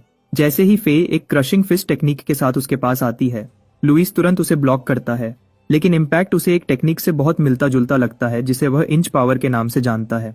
लुइस मुस्कुराता है और उसकी रेजिलियंस की तारीफ करता है, लेकिन फे फ्लैटर्ड नहीं होती। वह कहती है कि डुराहान फैमिली सिर्फ स्पीयर के बारे में नहीं है। लुइस पर एक और क्रशिंग फिस्ट टेक्निक के साथ टकराने से पहले लुइस अपना स्टांस लेता है, इम्पैक्ट के लिए तैयार, और वह दोनों कंगफू एक्सपर्ट्स की तरह मुट्ठियां एक्सचेंज करने लगते हैं। हैरानी की बात यह है कि लुइस का एक्साइटमेंट आउट ऑफ कंट्रोल होने लगता है, क्योंकि एक ताकतवर ओपोनेंट से दिल खोलकर लड़ना ही उसने हमेशा इमेजिन किया था। जैसे ही फाइट तेज होती है, वह और मांगने लगता है और जल्दी ही उसकी आंखें खून की तरह लाल हो जाती हैं और उसका दिल भी। वह फे की तरफ लपकता है, उसके शरीर से एक्सट्रीम किलिंग इंटेंट ऑरा निकल रही है। फे उसकी ऊंची फिगर को देखती है और उस नजारे से डर जाती है। जो वह देखती है वह एक डीमन है जिसके बड़े दांत हैं, मुंह खुला हुआ है, उसे निगलने के लिए तैयार। अचानक वह अपना शरीर लुइस के स्ट्राइक से बचने के लिए तेजी से मूव नहीं कर पाती है, लेकिन वह फिर भी उसके पंच को ब्लॉक कर पाती है। लेकिन इम्पैक्ट उसे एक ट्री से टकरा देता है। प्रिंसिपल भी लुइस से निकलने वाली अजीब ऑरा को नोटिस करता है और सोचता है कि यह क्या है। बचे हुए नोबल्स जिन्होंने फे को एक ट्री से टकराते हुए देखा, इस बात से गुस्सा हो जाते हैं कि एक कॉमनर ने एक ग्रेट फैमिली के नोबल को हरा दिया। वह बदला लेने की कोशिश करते हैं, लेकिन उन्हें अचानक एक अजीब फीलिंग आती है और इससे उनमें से एक को उल्टी आ जाती है। वह लड़का सोचता है कि उसे अचानक बीमार क्यों लगा, लेकिन लुइस और उसकी डिमोनिक ऑरा देखने के बाद सब कुछ समझ में आने लगा। एक जला हुआ नोबल सीनियर शीत अपने इंजर्ड दोस्त ब्रायन के साथ दूर से ड्यूल देखता है और उन्हें मानना पड़ता है कि लुइस उम्मीद से कहीं ज्यादा ताकतवर है। यह रियलाइजेशन शीत को गुस्से से भर देता है क्योंकि कॉमनर को नॉकआउट करने का उसका प्लान पूरी तरह फेल हो गया है। ब्रायन फिर कंक्लूड करता है कि लुइस को हर हाल में खत्म करना होगा। पुरानी कहानी याद करते हुए उसे लगता है कि लुइस जैसे किसी को जिंदा छोड़ना बाद में एक प्रॉब्लम बन सकता है और लुइस की जिंदगी जितनी जल्दी हो सके खत्म करने की उम्मीद करता है। इधर लुइस का रैम्पेज जारी रहता है जब वह सीधा फे पर लपकता है। जोर से हंसते हुए वह मेनियक उसे पीटता है और उसे हवा में उड़ा देता है, जिसकी वजह से वह फिर से खून थूकती है। उसके बाद वह हवा में ही उसके पास फ्लैश स्टेप्स करता है और उसे हेवी फिस्ट अटैक्स की सीरीज से जमीन पर पटकता है। फे मुश्किल से अपनी डिफेंसिव स्टांस बनाए रखती है और लगातार अटैक्स को झेलते हुए लुइस की ताकत में एक्सप्लोसिव इंक्रीज के बारे में सोचती है। उनके बीच के गैप को समझते हुए वह कंक्लूड करती है कि उसके जीतने का कोई मौका नहीं है। तभी उसे लुइस की टेरिफाइंग फिस्ट ऑरा का सामना करना पड़ता है और उसकी जिंदगी उसकी आंखों के सामने फ्लैश होती है। आने वाले डूम को एक्सेप्ट करने से इनकार करते हुए फे तुरंत अपनी मार्शल आर्केन टेक एक्टिवेट करती है, ब्लेज फिस्ट लुइस के स्ट्राइक को काउंटर करने की एक डेस्परेट कोशिश में। लेकिन लुइस का अटैक उसे ओवरवेल्म कर देता है और उसे फिर से हवा में उड़ा देता है, ट्रीज से टकराते हुए जब वह हवा में गिर रही होती है। अचानक लुइस अपनी होश में वापस आता है और रियलाइज करता है कि वह फिर से खुद को खो चुका था। वह अपने जले हुए हाथ को देखता है और मैजिक की नेचर पर रिफ्लेक्ट करता है, लेकिन केन जल्दी से उससे चेक करने आता है कि क्या वह ठीक है। और अचानक शीत आगे बढ़ता है और जोर से लुइस के डिस्क्वालिफिकेशन का ऐलान करता है, यह कहते हुए कि उसका एम्बलम फाइट के दौरान डिस्ट्रॉय हो गया था। उसने लुइस को तुरंत वहां से जाने का ऑर्डर दिया, लेकिन केन आर्ग्यू करने की कोशिश करता है, यह कहते हुए कि यह साफ तौर पर एक एक्सीडेंट था। शीत फिर रिवील करता है कि प्रिंसिपल ने सब कुछ देखा था और लुइस को तुरंत एग्जाम ग्राउंड से निकालने की डिमांड करता है। इससे पहले कि लुइस जवाब दे, फे बोलती है और उस नोबल्स कमबैक को रुकने को कहती है, लेकिन यह कि वह अभी भी होश में है लुइस को शॉक कर देता है। शीत उस पर कॉमनर की मदद करके चीट करने की कोशिश करने का इल्जाम लगाता है, लेकिन फे बिना किसी झिझक के उसे चुप करवा देती है। उसने फिर लुइस से फाइट के दौरान गलती से मैजिक यूज करने के लिए माफी मांगी और इस बात से केन हैरान रह जाता है, जिसने कभी नहीं सोचा था कि फे किसी से माफी मांगेगी। लेकिन लुइस भी पहले बजर्क होने के लिए माफी मांगता है, लेकिन फे उस बात को टाल देती है, यह कहते हुए कि ठीक है, क्योंकि लुइस ने उसे मैजिक यूज करने पर मजबूर किया। फे हार मान लेती है और उम्मीद करती है कि उन्हें एनरोलमेंट के बाद एक और मैच मिलेगा। तभी शीत उसकी बातों पर हंसी उड़ाता है, यह बताते हुए कि लुइस के पास सिर्फ 4 एम्बलम्स हैं। बिना घबराए फे अपने एम्बलम्स का स्टैश निकालती है और उन्हें लुइस को दे देती है, उसे हराने के इनाम के रूप में। इससे उसके कलेक्शन में 10 और जुड़ जाते हैं और फे रिकॉर्ड को फ्यूरियस नोबल सीनियर से वैलिडेट करती है। वह केन के साथ टीम बनाती है ताकि एग्जाम ग्राउंड्स में कमजोरों को निकाल सके और ये श्योर कर सके कि लुइस को डिस्क्वालीफाई करने के लिए किसी के पास काफी एम्बलम्स ना हो। केन, जो उसके साथ एक ही पेज पर है, उसके सुझाव को एक्सेप्ट करता है और वह तेजी से अपनी कॉन्क्वेस्ट शुरू करने के लिए निकल जाते हैं। जब वह जाते हैं, केन उसे टीज करता है क्योंकि उसे हमेशा लगा था कि वह सिर्फ ताकतवर है और दिमाग नहीं है, लेकिन वह और एम्बलम्स लेने में ज्यादा चिंतित है। थोड़ी देर बाद एक एग्जामिनर लुइस के पास आता है और उसे उसके डिस्क्वालिफिकेशन के बारे में इन्फॉर्म करता है, उसे बाहर ले जाते हुए। शीत उम्मीद करता है कि वह उस कॉमनर को फिर कभी नहीं देखेगा, लेकिन ब्रायन कहता है कि लुइस फिर भी पास हो सकता है अगर फे का प्लान सक्सेसफुल हो। अचानक शीत को याद आता है कि एग्जाम के दौरान एक्सीडेंट से किसी एग्जामिनी का मर जाना अजीब नहीं है। ब्रायन उसे लुइस की जिंदगी खत्म करने के लिए ईरी प्लान्स बनाते हुए देखता है और सोचता है कि लुइस की असली आइडेंटिटी क्या है, क्योंकि उसे पहले जो अनसेटलिंग सेंसेशन महसूस हुआ था उसकी वजह से। उस दिन बाद में लुइस एग्जामिनर को एम्बलम्स जमा करता है और रिफ्लेक्ट करता है कि मार्शल आर्ट्स अकेला मैजिक का मुकाबला नहीं कर सकता। वह एकेडमी में सीखने की उम्मीद करता है ताकि वह मैजिक और मार्शल आर्ट्स को फ्यूज कर सके। उस रात लुइस घर जाते हुए सोचता है कि अपनी माँ को अपने गंदे कपड़ों के बारे में कैसे समझाए, और वह एक शेडी इंसान के पास से गुजरता है। जब वह सोच रहा होता है, असैसिन उसे पीछे से चुपचाप आउट करने की कोशिश करता है। तुरंत रिएक्ट करते हुए लुइस एक पावरफुल बैक हील किक से काउंटर करता है, जो असैसिन को पीछे की तरफ उड़ा देता है। असैसिन सवाल करता है कि लुइस ने उसे कैसे नोटिस किया, और लुइस शांति से जवाब देता है कि उस पर खून की खुशबू छुपाना इम्पॉसिबल है। अचानक और असैसिन्स दिखाई देते हैं और उनका लीडर सोचता है कि लुइस अपनी जिंदगी खोने वाला होने के बावजूद भी इतना लेड बैक क्यों है। तीनों असैसिन्स लुइस को घेर लेते हैं और लुइस उनकी ताकत नोटिस करने के बाद पूरा जोर लगाने का फैसला करता है, लेकिन झाड़ियों में छुपी हुई ज्यादा ताकतवर प्रेजेंस उसका ध्यान अपनी तरफ खींचती है। गुस्से में असैसिन लीडर लुइस को उनकी बैटल के दौरान डिस्ट्रैक्टेड होने के लिए डांटता है और मैजिक से लपटे हुए एक डैगर के साथ उस पर चार्ज करता है, यह ऐलान करते हुए कि अगर वह ऐसा ही करता रहा तो वह जल्दी ही 6 फीट अंडर हो जाएगा। असैसिन लीडर के पूरी ताकत से उस पर सीधा चार्ज करते हुए लुइस उसकी तरफ आते हुए रैपिड स्टैब अटैक्स को डॉज करता है। उसके बाद वह असैसिन का हाथ पकड़ता है और उसे जमीन पर पटक कर काउंटर करता है, लेकिन ओपोनेंट तेजी से रिकवर होता है, पीछे हटता है और अपने साथियों से जुड़ने के लिए पीछे हट जाता है। उसने फिर लुइस की टॉप टियर एबिलिटीज पर मिली एक्यूरेट इंटेल को एक्नॉलेज किया, लेकिन लुइस सोचता है कि वह क्या बकवास कर रहा है। लुइस की hand to hand combat skill की तारीफ करने के बाद वह जोर से सोचता है कि लुइस मैजिक के खिलाफ कितना अच्छा करेगा। जवाब का इंतजार किए बिना उसने अपनी कंपनी को मैजिक असॉल्ट शुरू करने का सिग्नल दिया। उसी पल तीनों असैसिन्स अपने क्रॉसबोज से लुइस पर विंड एरोस छोड़ते हैं।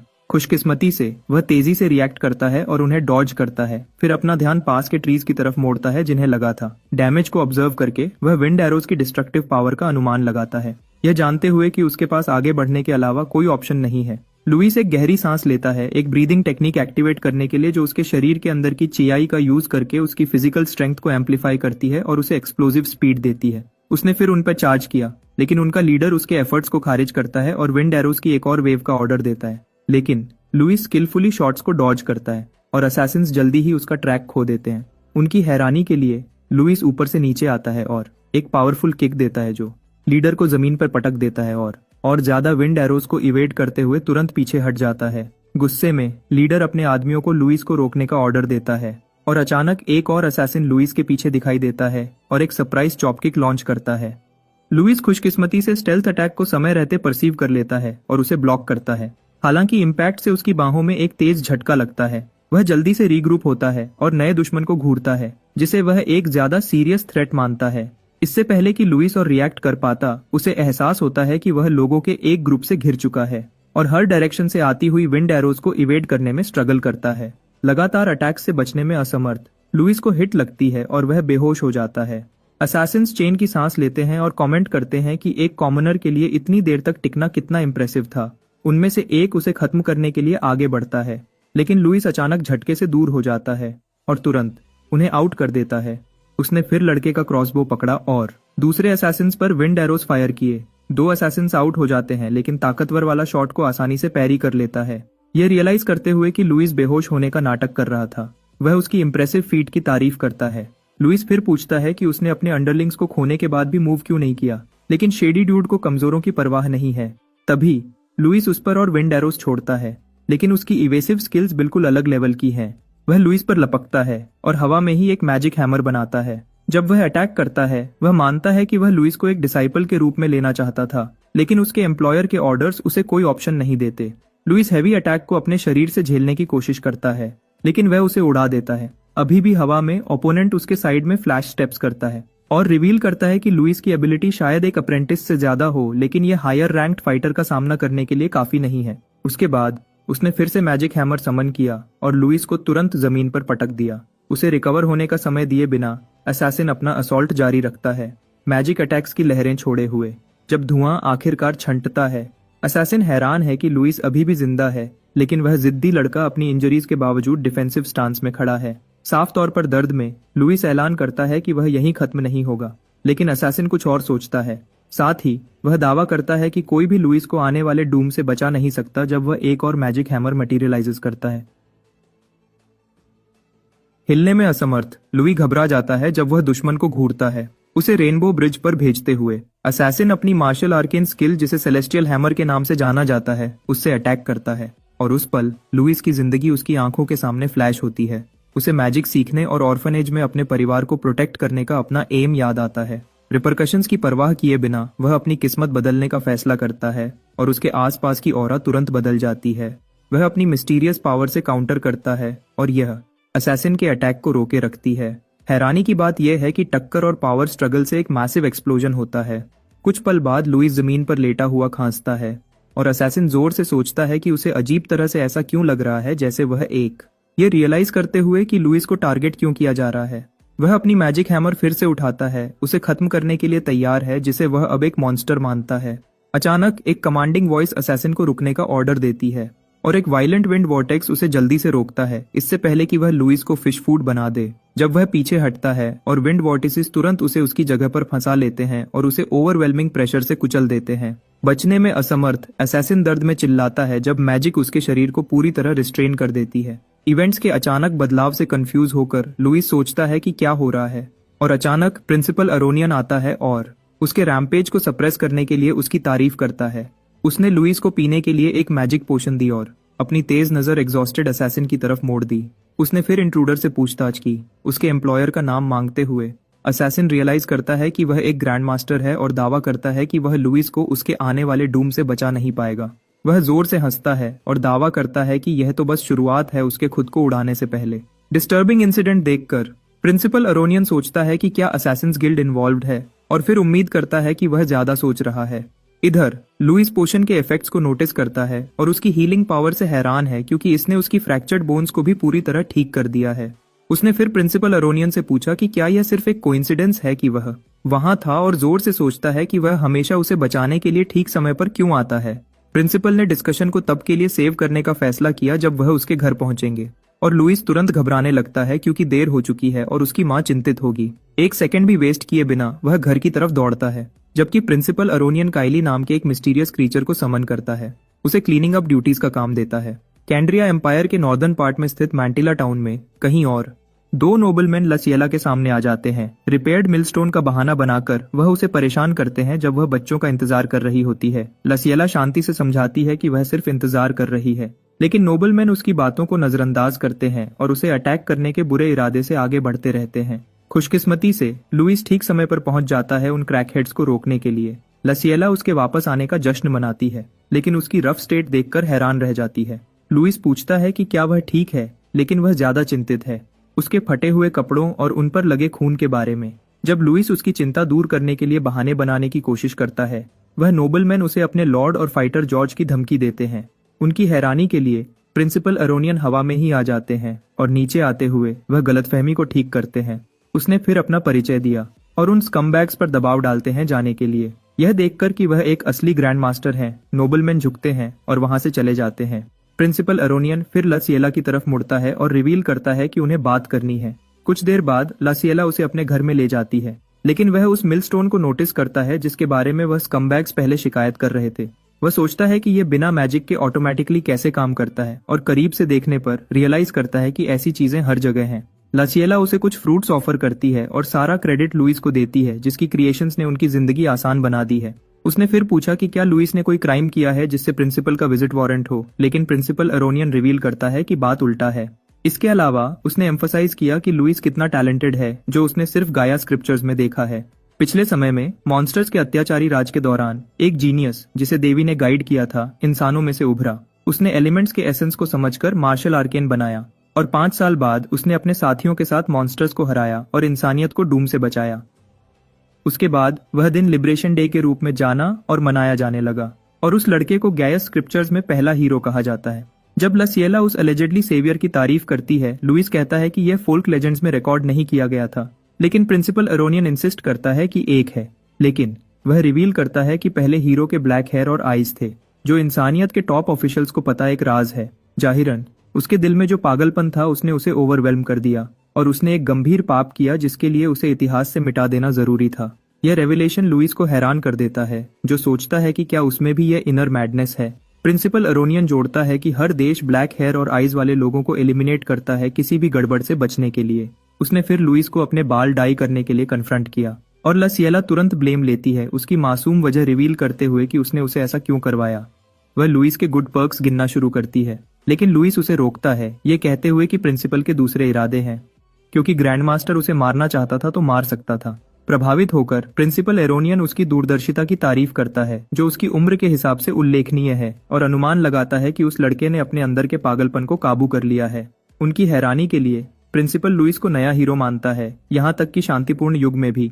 जब वह टेलीकिनेसिस से एक फल पकड़ता है, वह उस अंधेरे के बारे में बात करता है जो हमेशा नीचे छिपा रहता है, और अपनी क्षमता देखने के बाद लुइस को सही रास्ते पर गाइड करने का फैसला करता है। उसने अचानक लुइस पर फल फेंका और वह शांत लड़का उसे आसानी से पकड़ लेता है।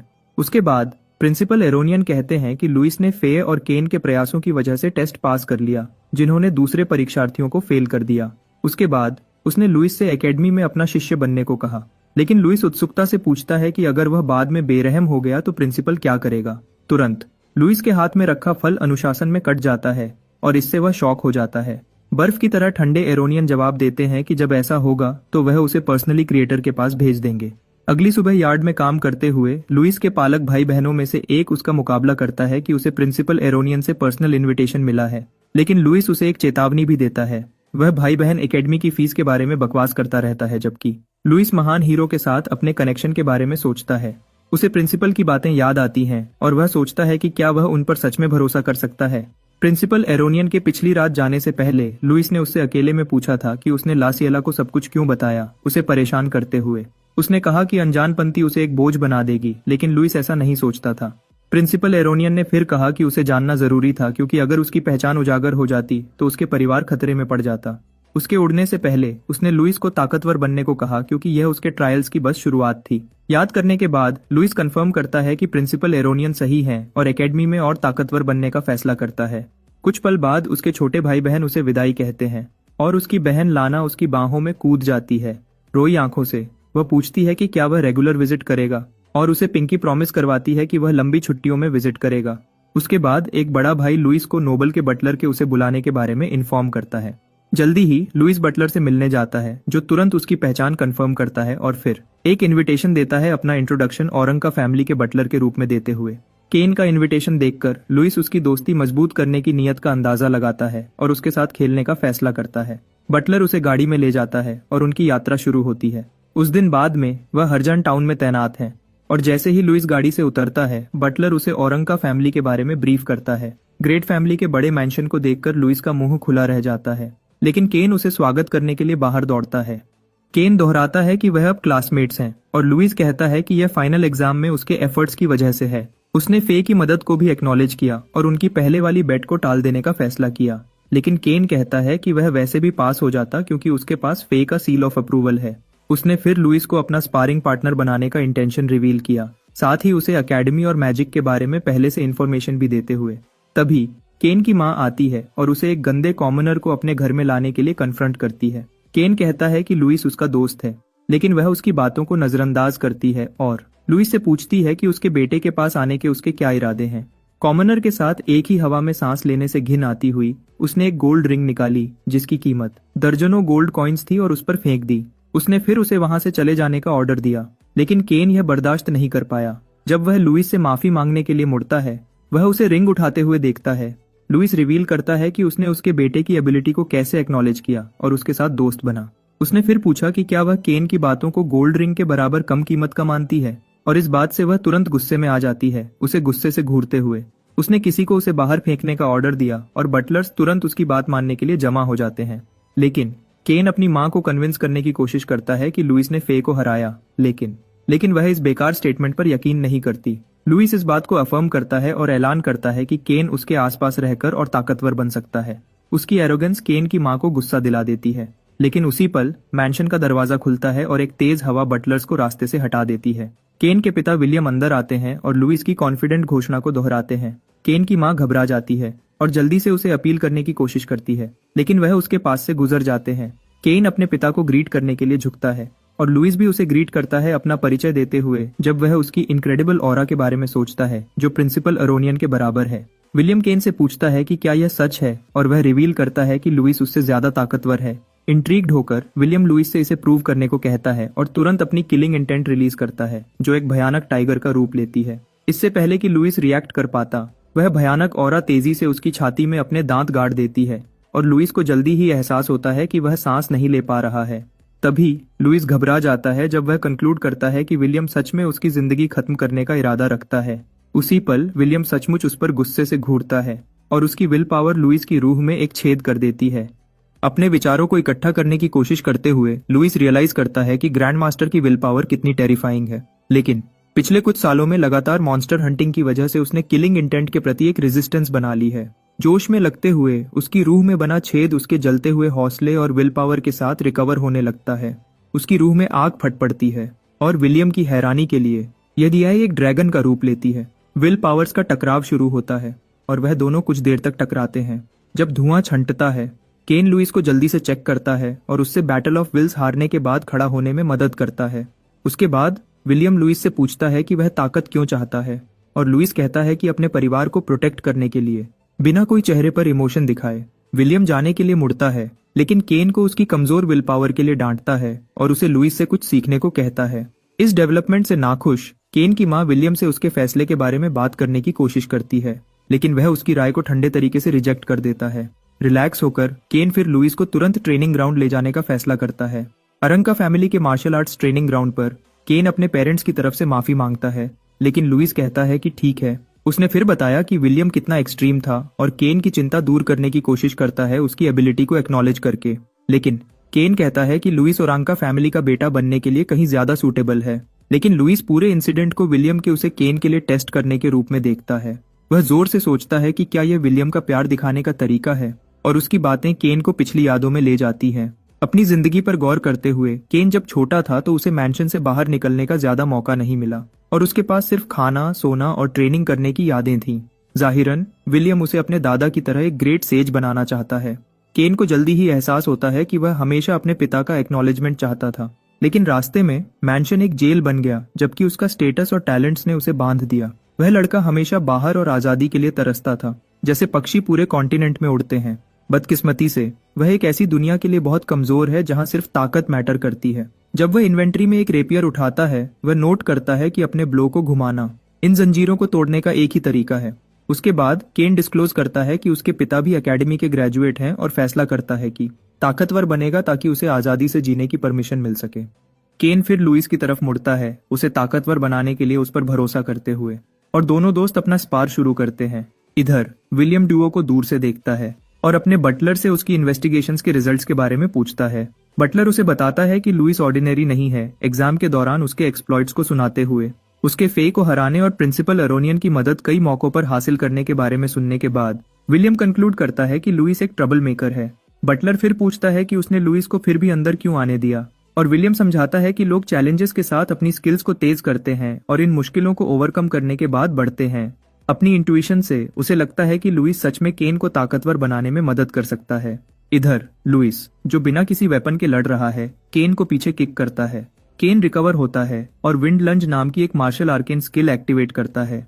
वह लुइस पर विंड मैजिक से बूस्ट किए हुए एक तेज स्टैब अटैक के साथ चार्ज करता है। बदकिस्मती से वह लुइस की मुट्ठी में टकरा जाता है, ऑलमोस्ट उसका खूबसूरत चेहरा खराब कर देता है और बाउट हार जाता है। उसके बाद लुइस स्किल को एक्नॉलेज करता है, लेकिन उसके डिमेरिट्स बताता है। पॉइंटर्स मिलने के बाद केन फिर समझ जाता है कि फे लुइस को क्यों नहीं हरा पाई, लेकिन सोचता है कि लुइस उसके चेहरे को क्यों घूर रहा है। लुइस उससे रेपियर लेता है और पूछता है कि क्या उसे कभी लगा कि उसके फाइटिंग स्टाइल में कुछ गड़बड़ है। उसका मतलब समझ ना पाते हुए केन रिवील करता है कि वह अरंका फैमिली की टेक्निक्स यूज कर रहा है, जो फैमिली में पास डाउन की जाती है, और उन्होंने उसके पिता और दादा को ताकतवर बनाया। लुइस उसे दूसरे रास्ते बताता है और केन सोचता है कि क्या यह रास्ता उसके पूर्वजों से अलग है। तभी लुइस रेपियर को इन्वेंट्री में वापस रख देता है। केन को एक डैगर दिखाता है और उसे अपने पिता को सरप्राइज करने के लिए प्लान्स बनाने को बुलाता है। अचानक दोनों हैरानी से विलियम पर डैगर्स के साथ लपकते हैं, लेकिन उससे ठीक पहले लुइस केन को मार्शल आर्ट्स में स्पीड की इंपॉर्टेंस पर लेक्चर देने के लिए एक पल रुकता है। एकेडमी एग्जाम के दौरान स्लाइम टेस्ट का जिक्र करते हुए उसने समझाया कि स्पीड सिर्फ मूवमेंट के बारे में नहीं है, बल्कि रिएक्शन टाइम के बारे में भी है, और तेज फैसले लेने की एबिलिटी के बारे में भी। कोइंसिडेंटली केन की नेचुरल स्पीड उसके विंड एट्रीब्यूट के साथ अच्छी तरह से मिलती है, लेकिन थ्रस्टिंग वेपन्स यूज करने की मुश्किल हाई है। लुइस केन को 2 डैगर्स देता है और उसे कहता है कि जो उसके पिता और दादा के लिए काम किया, वह जरूरी नहीं कि उसके लिए भी काम करे। उसने फिर अनुमान लगाया कि यही वजह है कि विलियम ग्रैंड मास्टर लेवल तक पहुंचने के बाद बढ़ना बंद हो गया और केन से अपने टैलेंट्स को मैक्सिमाइज करने के लिए एक स्पेशलाइज्ड कॉम्बैट स्टाइल में बदलने को कहा। लुइस पूछता है कि क्या वह इसके लिए तैयार है, लेकिन वह लड़का आजादी हासिल करने के लिए कुछ भी करने को तैयार है। लुइस उसकी डिटर्मिनेशन को एक्नॉलेज करता है और जल्दी से समझाता है कि नया कॉम्बैट स्टाइल कैसे काम करता है। उसके बाद वह विलियम्स पर अटैक करने और केन की एबिलिटी और डिटर्मिनेशन को अनवेल करने के प्लान्स बनाते हैं। कुछ देर बाद वह विलियम पर चार्ज करते हैं और केन तुरंत अपना wind magic support spell accelerate activate करता है। स्पेल उनकी स्पीड को बूस्ट करता है, जिससे वह दूरी तेजी से कम कर पाते हैं। मूवमेंट का अचानक बर्स्ट बटलर को चिंतित कर देता है, लेकिन विलियम शांति से उसे रोकता है और केन के अटैक को आसानी से डॉज करता है। उसके बाद लुइस उसके साइड में फ्लैश स्टेप्स करता है और स्लैशेस की एक लहर छोड़ी, लेकिन विलियम उन्हें आसानी से डॉज कर जाता है। इसके साथ लुइस डैगर्स को सबसे तेज वेपन्स मानता है और फिर उन्हें कॉम्बैट टेक्निक्स के साथ कंबाइन करने का फैसला करता है। तभी लुइस अपना martial art butterfly step use करता है, अपने ओपोनेंट को अपनी एक्सप्लोसिव स्पीड से शॉक करने की उम्मीद के साथ। यह स्किल विलियम को थोड़ा हैरान करती है, लेकिन वह फिर भी अटैक्स की लहर को डॉज करता रहता है। केन भी उसके पीछे पीछे चलता है और अपनी एरियल स्किल का यूज करके खुद को बूस्ट करता है। केओस के बीच उसने अचानक रियलाइज किया कि उसका शरीर बहुत हल्का लग रहा है और इससे उसे आजादी का एक एहसास मिलता है जो उसने पहले कभी महसूस नहीं किया था। यह देखकर कि वह वेपन्स के साथ कितना कंपैटिबल है, उसने अपनी कॉम्बैट टेक्निक्स और विंड मैजिक को फ्यूज करने का फैसला किया। जैसे ही केन उन्हें फ्यूज करता है, यह विलियम का ध्यान अपनी तरफ खींचता है और इसका नजारा उसे शॉक कर देता है।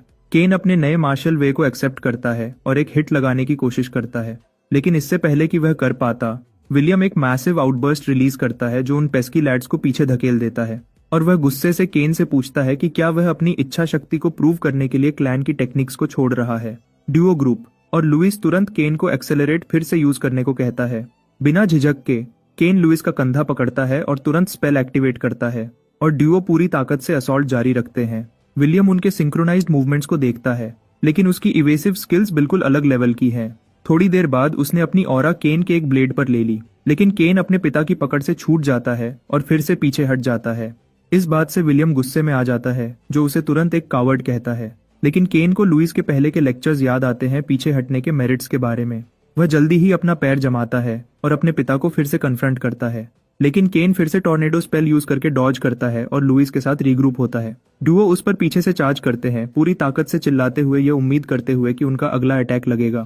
पहले लुइस ने केन को बेसबॉल टेक्निक, जिसे चेंजअप के नाम से जाना जाता है, सिखाई थी। उसने दिखाया कि स्पीड बदलना ओपोनेंट्स को कैसे धोखा दे सकता है, यहाँ तक कि धीमी मूवमेंट्स को भी डेंजरस बना देता है।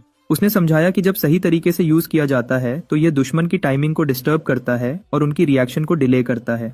अगर एक ओपोनेंट एक पल के लिए भी झिझकता है तो उस डिले का फायदा उठाया जा सकता है। अब डिओ इस टेक्निक को प्रैक्टिस में लाते हैं, विलियम को अनप्रिडिक्टेबल स्पीड वेरिएशंस के थ्रू ओवरवेल्म करने की कोशिश करते हुए।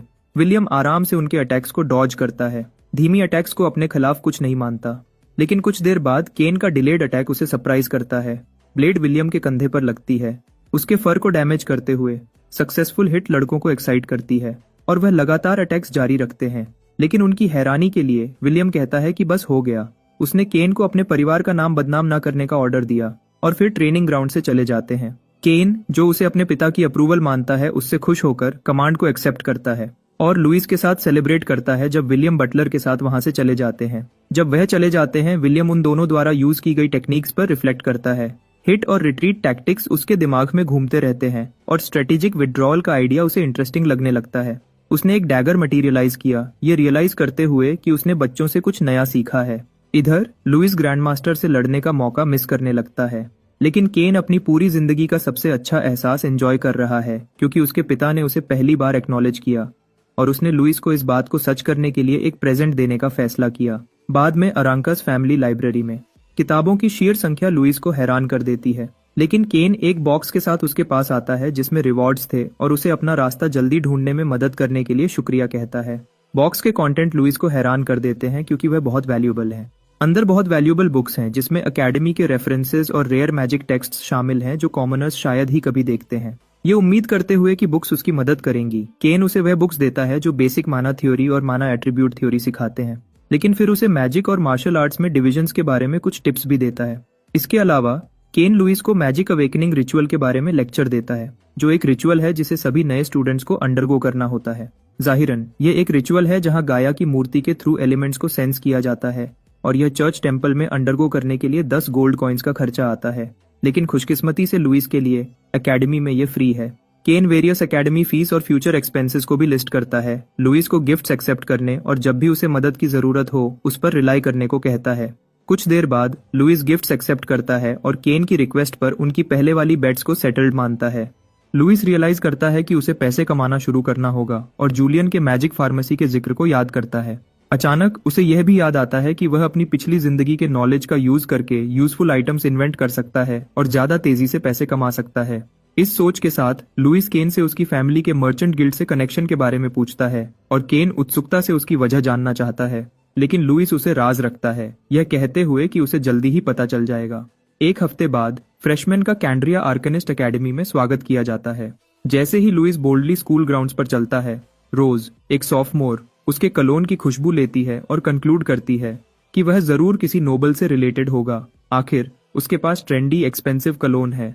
वह तुरंत उस पर लपकती है और उसे स्कूल का टूर देने का ऑफर करती है। जैसे ही रोज उसे अंदर ले जाती है, वह इन्फॉर्म करती है कि क्योंकि एम्परर बूढ़ा हो गया है, इंपीरियल एयर्स एकेडमी में नोबल्स और ग्रेट फैमिलीज के साथ लड़ रहे हैं। ये सब प्रिंसिपल की वजह से है कि चीजें ऊपर से शांत लगती हैं, लेकिन पीछे से एजुकेशनल रिसोर्सेज के लिए एक भयानक स्ट्रगल चल रही है। इसकी वजह से कोई भी स्टूडेंट जिसे टारगेट किया जाता है और पॉइंट्स अर्न करने में फेल होता है, उसे एक्सपेल किया जा सकता है। उसके साथ रोज उसके गाल को छूती है और उससे पूछती है कि उसकी फैमिली किसको सपोर्ट करती है। लेकिन ब्रायन नाम का एक लड़का दिखाई देता है और लुइस को एक कॉमनर कहता है जिसने एग्जाम रिकॉर्ड तोड़ा। इससे रोज शॉक हो जाती है क्योंकि लुइस पे लगा कलोन कोई भी अफोर्ड नहीं कर सकता। तो वह गुस्से में आ जाती है और वहां से चली जाती है। लुइस फिर ब्रायन से हाथ मिलाता है और ब्रायन उसे इन्फॉर्म करता है कि एकेडमी एक मिनिएचर एम्पायर है और लुइस को रोज जैसे बहुत से लोगों का सामना करना पड़ेगा। अचानक केन लुइस को आवाज देता है और जैसे ही ब्रायन उसे देखता है, वह वहां से चला जाता है। हैरान होकर केन लुइस से पूछता है कि उसने ब्रायन से क्या बात की और लुइस बताता है कि उन्होंने बस एक दूसरे को ग्रीट किया। वहां उसे पता चलता है कि ब्रायन चांसलर का बेटा है। उनके पीछे से दो फेमिलियर फेसेस दिखाई देते हैं और फे उनमें से एक ब्रायन को वीक विल्ड कहती है और कहती है कि उसे वह पसंद नहीं है। केन उस पर गुस्सा हो जाता है और उस पर चिल्लाता है कि उसने इनडायरेक्टली उसे कमजोर कहा। वह केन को कहती है कि वह उसे तभी एक्नॉलेज करेगी जब वह लुइस जितना ताकतवर होगा। उसे देखकर लुइस एग्जाम में उसकी मदद के लिए शुक्रिया कहता है, लेकिन फे उस बात को टाल देती है और कहती है कि उसने अपनी ताकत से पास किया है। उसने अपनी मुट्ठी उस पर उठाई, कसम खाते हुए कि अगली बार जब वह लड़ेंगे तो वह जीतेगी।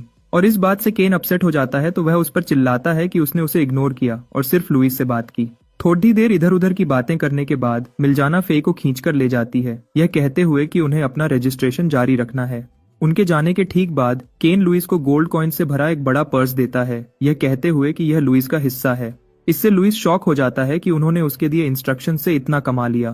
तब केन लुइस से मिलने आया था, जो बर्ना विलेज ट्रेडिंग कंपनी में अपने बनाए परफ्यूम के सैंपल्स लाया था। पहले तो केन को यकीन नहीं था कि ऐसी अच्छी खुशबू इतनी अच्छी बिकेगी, लेकिन अब कलोन की सक्सेस देखने के बाद वह सोचता है कि क्या उसे अपनी माँ को भी ट्राई करवाना चाहिए। उसके साथ वह राज को अपने बीच रखने का फैसला करते हैं और वह अपना रजिस्ट्रेशन कंप्लीट करने के लिए स्टूडेंट रिसेप्शन पे चलते हैं। जल्दी ही लुइस को एक क्रेडिट कार्ड दिया जाता है और लाइन में खड़े नोबल्स उसके उनके क्लासमेट होने से नाखुश हैं। तो वह बीडीडी धाते हैं कि उसने जरूर केन और फे की सक्सेस का यूज करके अंदर प्रवेश किया है। उन्हें सुनने के बाद लुइस को पता चलता है कि शीथ को एक्सपेल कर दिया गया है। तो वह केन से इस बारे में पूछता है और केन उसे इन्फॉर्म करता है कि शीथ ही असैसिन्स के पीछे का मास्टरमाइंड था और जब स्कूल को पता चला, प्रिंसिपल ने उसे एक्सपेल कर दिया। लुइस तुरंत फ्राउन करता है, यह जानकर कि शीथ ही था जिसने उसे लगभग मरवा दिया था, लेकिन जैसे कि यह काफी नहीं है। केन स्टूडेंट्स के एक ग्रुप की तरफ इशारा करता है और लुइस को बताता है कि शीथ का एक बड़ा भाई है जिसका नाम जेस है और उन्हें नहीं पता कि वह क्या करेगा, इसलिए बेहतर है कि लुइस केन के पास रहे। जेस और उसके लैकीज लुइस को देखते हैं, लेकिन जेस मुस्कुराता है, यह कहते हुए कि यह तो बस शुरुआत है। वह कसम खाता है कि लुइस धीरे धीरे निराशा महसूस करेगा। उस दिन बाद में एकेडमी के ग्रैंड हॉल में प्रिंसिपल फ्रेशमैन का स्वागत करता है और उन्हें संबोधित करता है। उन्हें एक पेप टॉक देने के बाद उसने नील को स्टेज पर फ्रेशमैन रिप्रेजेंटेटिव के रूप में स्पीच देने के लिए वेलकम किया। सबकी हैरानी के लिए वह ब्रूट स्टेज पर बिना कपड़ों के अपने बड़े एक्स के साथ चलता है और अपनी किलिंग इंटेंट रिलीज करता है। टीचर्स तुरंत उस पर लपकने की कोशिश करते हैं, लेकिन अरोनियन उन्हें रोकता है। नील फिर स्टूडेंट्स पर चिल्लाता है, उन्हें मोरॉन्स कहता है और वह उन्हें इन्फॉर्म करता है कि उसका गोल उन सबको पीटना है। वह तुरंत उस पर गुस्सा हो जाते हैं और उस पर चिल्लाते हैं कि वह खुद को कोई हॉटशॉट क्यों समझता है, लेकिन नील अपनी इंसल्ट को और बढ़ा देता है। नील का ड्रामा देखते ही उसका नया होमरूम टीचर, जो जानता है कि उसके लिए क्या है, शिकायत करना शुरू कर देता है, लेकिन अरोनियन उसे शांत करता है। अचानक नील अपनी एक्स भीड़ में फेंक देता है, चिल्लाते हुए कि स्टूडेंट्स में से एक उसका मेन टारगेट है। वह चीज लुइस के ठीक सामने टकराती है और उसी पल नील गैप फिल करता है और एक्स हैंडल पर बैठ जाता है। वह लुइस का नाम पुकारता है, उसे ऐसे देखते हुए जैसे वह उसका डिनर हो। फिर वह ऐलान करता है कि वह लड़ेंगे। केन तुरंत बीच में आता है, नील को याद दिलाते हुए कि एंट्रेंस सेरेमोनी अभी भी चल रही है। वह नील का रास्ता रोकने की कोशिश करता है, उस ब्रूट पर चिल्लाते हुए कि लुइस से दूर रहे, लेकिन फिर नील लुइस से बात करना जारी रखता है। पूछता है कि क्या वह उसके बगल वाले बदबोले की तरह नहीं है जो सिर्फ बोलता है लेकिन कुछ करता नहीं। गुस्से में केन नील पर गुस्सा हो जाता है और फिर उस पर एक मुट्ठी मारता है, लेकिन लुइस उसे रोकता है और उसे शांत होने को कहता है। नील दूसरी तरफ एक्साइटेड है और वह उन्हें कहता है कि उसे उन दोनों से लड़ने में कोई प्रॉब्लम नहीं है। सिचुएशन को शांत करने के लिए ब्रायन आता है और नील को लुइस के साथ मिलकर रहने की एडवाइस देता है। आखिर वह दोनों टैलेंटेड कॉमनर्स हैं और अगर नील ऐसा ही करता रहा तो वह एकेडमी में ज्यादा देर नहीं टिक पाएगा। एक नज़र में नील ब्रायन को भाग जाने को कहता है और उसे एक स्मॉल फ्राई कहता है जिसमें उसकी कोई दिलचस्पी नहीं है। ब्रायन तुरंत ऑफेंड हो जाता है और दूसरे नोबल्स कंक्लूड करते हैं कि कॉमनर्स को एकेडमी में अलाउ नहीं करना चाहिए क्योंकि उनमें मैनर्स नहीं होते। केन ब्रायन पर हंसी उड़ाता है खुद को एम्बेरेस्ड करने के लिए सामने आकर। उसने फिर अपनी मुट्ठियां तोड़ ढाता है और नील से लड़ने की तैयारी करता है जो उनकी बैटल के लिए उत्सुक लगता है। बदकिस्मती से एक टीचर आता है और नील को रोकता है। उसने उन्हें बताया कि student on student fights prohibited हैं, टेस्ट्स और टूर्नामेंट्स के अलावा, और उसके लिए एक टीचर का मौजूद होना जरूरी है। अगर वह कभी रूल वायोलेट करते हैं तो ऐसे स्टूडेंट को एक्सपेल कर दिया जाएगा। ये रियलाइज करते हुए कि रैंडमली फाइट्स पिक करने से उसे एक्सपेल किया जा सकता है, नील हंसता है और मानता है कि यह एक झंझट होगा। तो उसने अपनी एक्स उठाई और ऐलान किया कि उनकी फाइट होल्ड पर है। जाने से पहले उसने लुइस को अपना इंतजार करने को कहा। उसके ठीक बाद टीचर सबको डिसमिस करता है और वह उन्हें इन्फॉर्म करता है कि उनकी लेक्चर्स अगले दिन शुरू होंगे। कंफ्यूज्ड होकर लुइस सोचता है कि नील उससे लड़ना क्यों चाहता है, तो केन इसका इल्जाम फे पे लगाता है, उसे मसल हेड कहते हुए। वह तुरंत उस पर अटैक करती है खुद को और लुइस को लगभग एक्सपेल करवाने के लिए। फिर उसने लुइस से माफी मांगी, कन्फेस करते हुए कि ये उसकी गलती है क्योंकि उसने नील से फाइनल एग्जाम्स में लड़ा था। तब टाइम खत्म होने की वजह से वह टाई हो गए थे, लेकिन क्योंकि नील ने सुना था कि फे लुइस से हारी थी, तब से वह उसे लड़ने के लिए बेचैन था। खुशकिस्मती से लुइस ने पहले रिएक्ट नहीं किया जब नील ने उसे टॉन्ट किया था। अगर नहीं तो फे को बुरा लगता अगर वह एक्सपेल हो जाता। कुछ सेकंड्स में केन लुइस को खींच कर ले जाता है और नोट करता है कि दूसरे स्टूडेंट्स उनसे नफरत करते हैं। उस दिन बाद में एकेडमी शॉप पर लुइस लगभग घबरा जाता है ये नोटिस करके कि वहां बिकने वाली आइटम्स कितनी महंगी हैं। अटेंडेंट उसे सिल्वर कॉइन्स से लेकर गोल्ड कॉइन्स तक के पिलोज बेचने की कोशिश करता है और इससे वह बेचारा लड़का कैलकुलेट करने लगता है कि एकेडमी में वैल्यूएबल कॉइन्स कितनी कम खर्च किए जाते हैं। उसकी हैरानी के लिए केन उसे बताता है कि प्रोडक्ट्स महंगे नहीं हैं और वही जगह है जहां लुइस अपनी डेली नेसेसिटीज खरीदेगा। ये अचानक रियलाइजेशन लुइस को सिखाता है कि कॉइन्स और क्रेडिट्स कितने इंपॉर्टेंट हैं। वह कंजूस सबसे सस्ता स्टार्टर किट खरीदता है, फिर कलोन बेचकर पैसे कमाने के लिए अपने सितारों का शुक्रिया करता है। उसने बचे हुए फंड्स को ऑर्फनेज में भेजने का भी प्लान बनाया। शॉप पर बिकने वाले गुड्स के सेट्स को ऑब्जर्व करने के बाद लुइस नोट करता है कि उसे पैसे कमाने के दूसरे तरीके ढूंढने होंगे। जब लड़कियां अपने डॉर्मेट्री की तरफ जाती हैं, फे उन्हें फेयरवेल कहती है और लुइस को बताती है कि वह अगले दिन उसकी मैजिक अवेकनिंग सेरेमोनी में आएगी। वह उन्हें कूलर्स लिए हुए देखता है और उन ऑब्जेक्ट्स की तरफ अट्रैक्ट होता है, तो वह और पैसे कमाने के लिए ज्यादा मेहनत करने की कसम खाता है ताकि उन्हें अफोर्ड कर सके। बाद में डॉर्मेट्री में लुइस अपने रूम में जाता है और उम्मीद करता है कि उसे रूममेट के रूप में कोई स्कीमर नहीं मिलेगा। जैसे ही वह रूम में एंटर करने वाला होता है, वह एक इंसान का पिलो और फुटॉन रूम के बाहर फेंका हुआ देखता है। तो वह अंदर देखता है और नोबल्स द्वारा बुली किए जाते हुए देखता है। वह गुस्से से स्टूडेंट पे चिल्लाते हैं, लेकिन वह लड़का शांत रहता है। तो उनमें से एक उसे कॉलर से पकड़ लेता है, लेकिन लुइस बुली के हाथ में एक वाइटल पॉइंट को छूता है। वह बुली इफेक्ट से शॉक हो जाता है और जैसे ही लुइस उन्हें याद दिलाता है कि ड्यूल्स प्रोहिबिटेड हैं, इंजर्ड हाथ वाला नोबल खुद का बचाव करता है, यह कहते हुए कि उन्होंने कुछ नहीं किया। उसने फिर लुइस पर अटैक करने की कोशिश की उसे दर्द देने के लिए, लेकिन लुइस लड़के की हथेली पर स्ट्राइक करता है और नर्व्स बुली के हाथ को कंट्रोल करती है, जो उसके लैकी के चेहरे पर टकराता है। लुइस फिर उनसे पूछता है कि उसने कब किसी को मारा और वह कंफ्यूज हो जाते हैं। तो लुइस बुली के पैर पर वाइटल पॉइंट पे स्ट्राइक करता है और वह लड़का एक और लैकी को किक कर देता है, जबकि बुली समझने की कोशिश कर रहा होता है कि क्या हो रहा है। लुइस उसे आखिरी बार स्ट्राइक करता है और लड़के का शरीर उसके दोस्तों पे गिर जाता है। वह ब्रैट समझ जाता है और उसे एहसास होता है कि यह सब लुइस ही कर रहा है, लेकिन लुइस इस बात से इनकार करता है। वह लड़का इंसिस्ट करता है, ये कहते हुए कि लुइस ही उसका शरीर कंट्रोल कर रहा है और वह लुइस को एक मॉन्स्टर कहता है। लुइस उस पर घूरता है और वह लड़का डर के मारे कांपने लगता है। खुशकिस्मती से छोटा शांत स्टूडेंट लुइस को इस बात को और आगे बढ़ाने से रोकता है। लुइस फिर सुझाव देता है कि अगर बुलीज को कोई प्रॉब्लम है तो प्रिंसिपल को रिपोर्ट करें, और वह तुरंत भाग जाते हैं चिल्लाते हुए कि वह उसे जलील करने का बदला लेंगे। उनके जाने के बाद लुइस अपना परिचय कारा को देता है और उसे कारा का नाम पता चलता है, उस फुटॉन से जो लड़का उठाता है।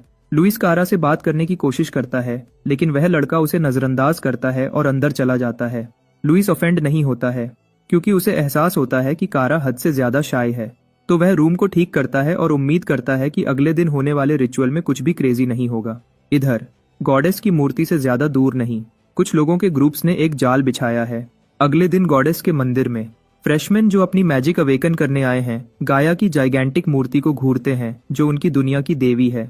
इंस्ट्रक्टर फिर नरेट करता है कि कैसे गाया ने एक बार इंसानों और मॉन्स्टर्स के एक साथ रहने के लिए दुनिया बनाई थी, लेकिन मॉन्स्टर्स ने अपनी ओवरवेलमिंग पावर का यूज करना शुरू कर दिया, आसमान को जीत लिया, जमीन और समुंदर को। इसकी वजह से उनके बीच के ब्रूटल पावर स्ट्रगल ने दुनिया को उनके खून में नहलाया और इंसान भी इस केओस से बच नहीं पाए। इस बात से गाया गुस्सा हुई तो उसने इंसानों को अपनी ब्लेसिंग्स दी जिनमें मैजिकल पावर की कमी थी और उन्होंने दुनिया के चारों एलिमेंट्स को समझा। उसके बाद उन्होंने मार्शल आर्केन बनाया और कई बैटल्स के बाद उन्होंने अपने दुश्मनों को हराया और दुनिया के नए शासक बन गए। इंस्ट्रक्टर फिर स्टूडेंट्स को इन्फॉर्म करता है कि वह भी गॉडेस की ब्लेसिंग्स रिसीव करेंगे और मैजिक अवेकन करेंगे। उसकी कहानी सुनने के बाद लुइस गंभीर लगता है और वह नोट करता है कि इंस्ट्रक्टर ने पहले हीरो का जिक्र नहीं किया। कारा उसे नोटिस करता है लेकिन उन्हें अचानक इंस्ट्रक्टर बुलाता है और वह उन्हें अपने पीछे आने को कहता है। वह आदमी उन्हें स्पेसिफिक टाइल्स पे ले जाता है और उन्हें उन पर बैठने का इंस्ट्रक्शन देता है क्योंकि अगर उनमें मैजिक के लिए टैलेंट है तो वह एलिमेंट्स को सेंस करेंगे, लेकिन अगर नहीं तो एकेडमी को उनकी जरूरत नहीं है। वह आदमी ये सब लुइस पर घूरते हुए कहता है और कुछ पल बाद उसने दूसरों को बैठने का इंस्ट्रक्शन दिया। लुइस ने इंस्ट्रक्टर की घूर को नोटिस किया और इससे वह सोचने लगा कि क्या वह आदमी उससे नफरत करता है। एक बार जब सब बैठ जाते हैं, इंस्ट्रक्टर उन्हें बताता है कि कैसे चारों एलिमेंट्स उनकी दुनिया की फाउंडेशन है और उन्हें समझने के लिए उन्हें अपने दिमाग को तेज करना चाहिए। उसके साथ उसने चांट शुरू किया और अगला क्या हुआ, एलिमेंटल सिंबल्स मूर्ति को रोशन कर देते हैं और इससे वह स्टूडेंट्स हैरान हो जाते हैं जो गॉडेस का एक विशाल एवतार देखते हैं जो स्पेस में तैर रहा है। उसके आसपास कई एलिमेंटल बबल्स बिखरे हुए हैं। जब वह कॉन्सेंट्रेट करते हैं, बहुत से स्टूडेंट्स को चारों एलिमेंट्स में से एक मिलता है।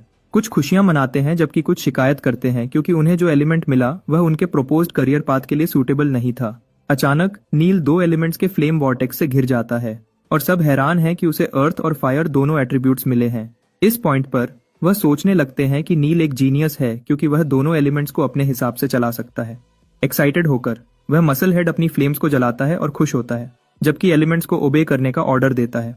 उसने फिर लुइस पर नजर डाली और ऐलान किया कि अगर लुइस अवेकन नहीं कर पाया तो वह उसका राइवल नहीं है। तो उसने कहा कि लुइस को उसे निराश नहीं करना चाहिए।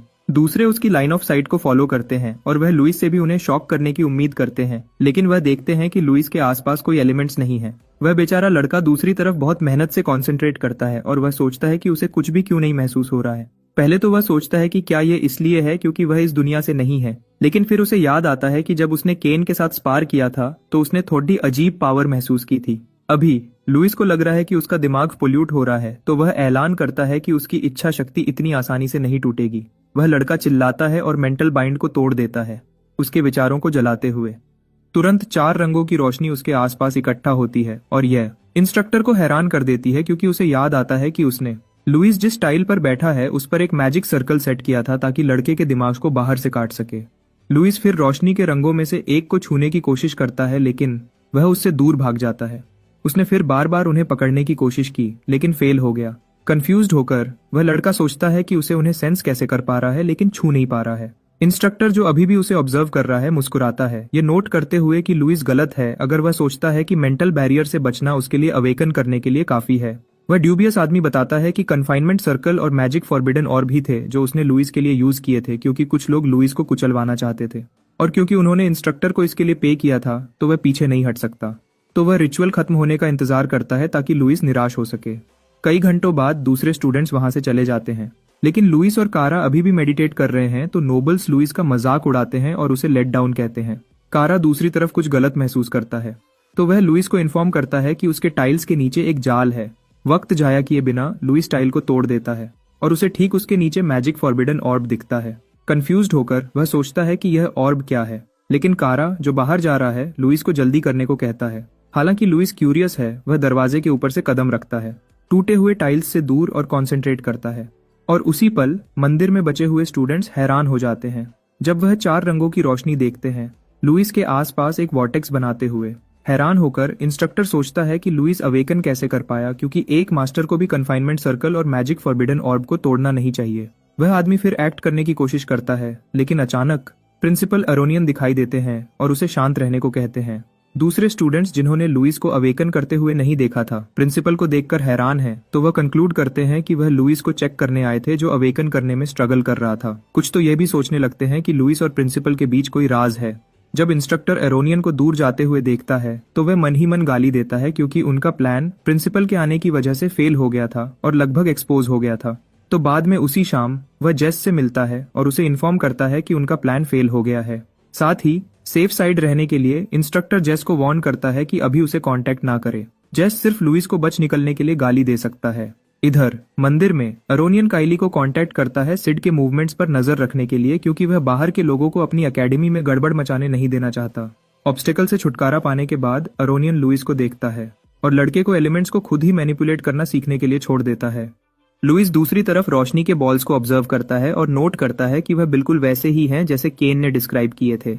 तब जब केन उसे एलिमेंट्स के बारे में एजुकेट कर रहा था, लुइस को पता चला कि मॉन्स्टर्स बचपन से एलिमेंट्स क्यों यूज कर सकते थे, इंसानों के अलावा जिन्हें अवेकन करने की जरूरत थी, कि उनमें मैजिक क्रिस्टल्स होते हैं।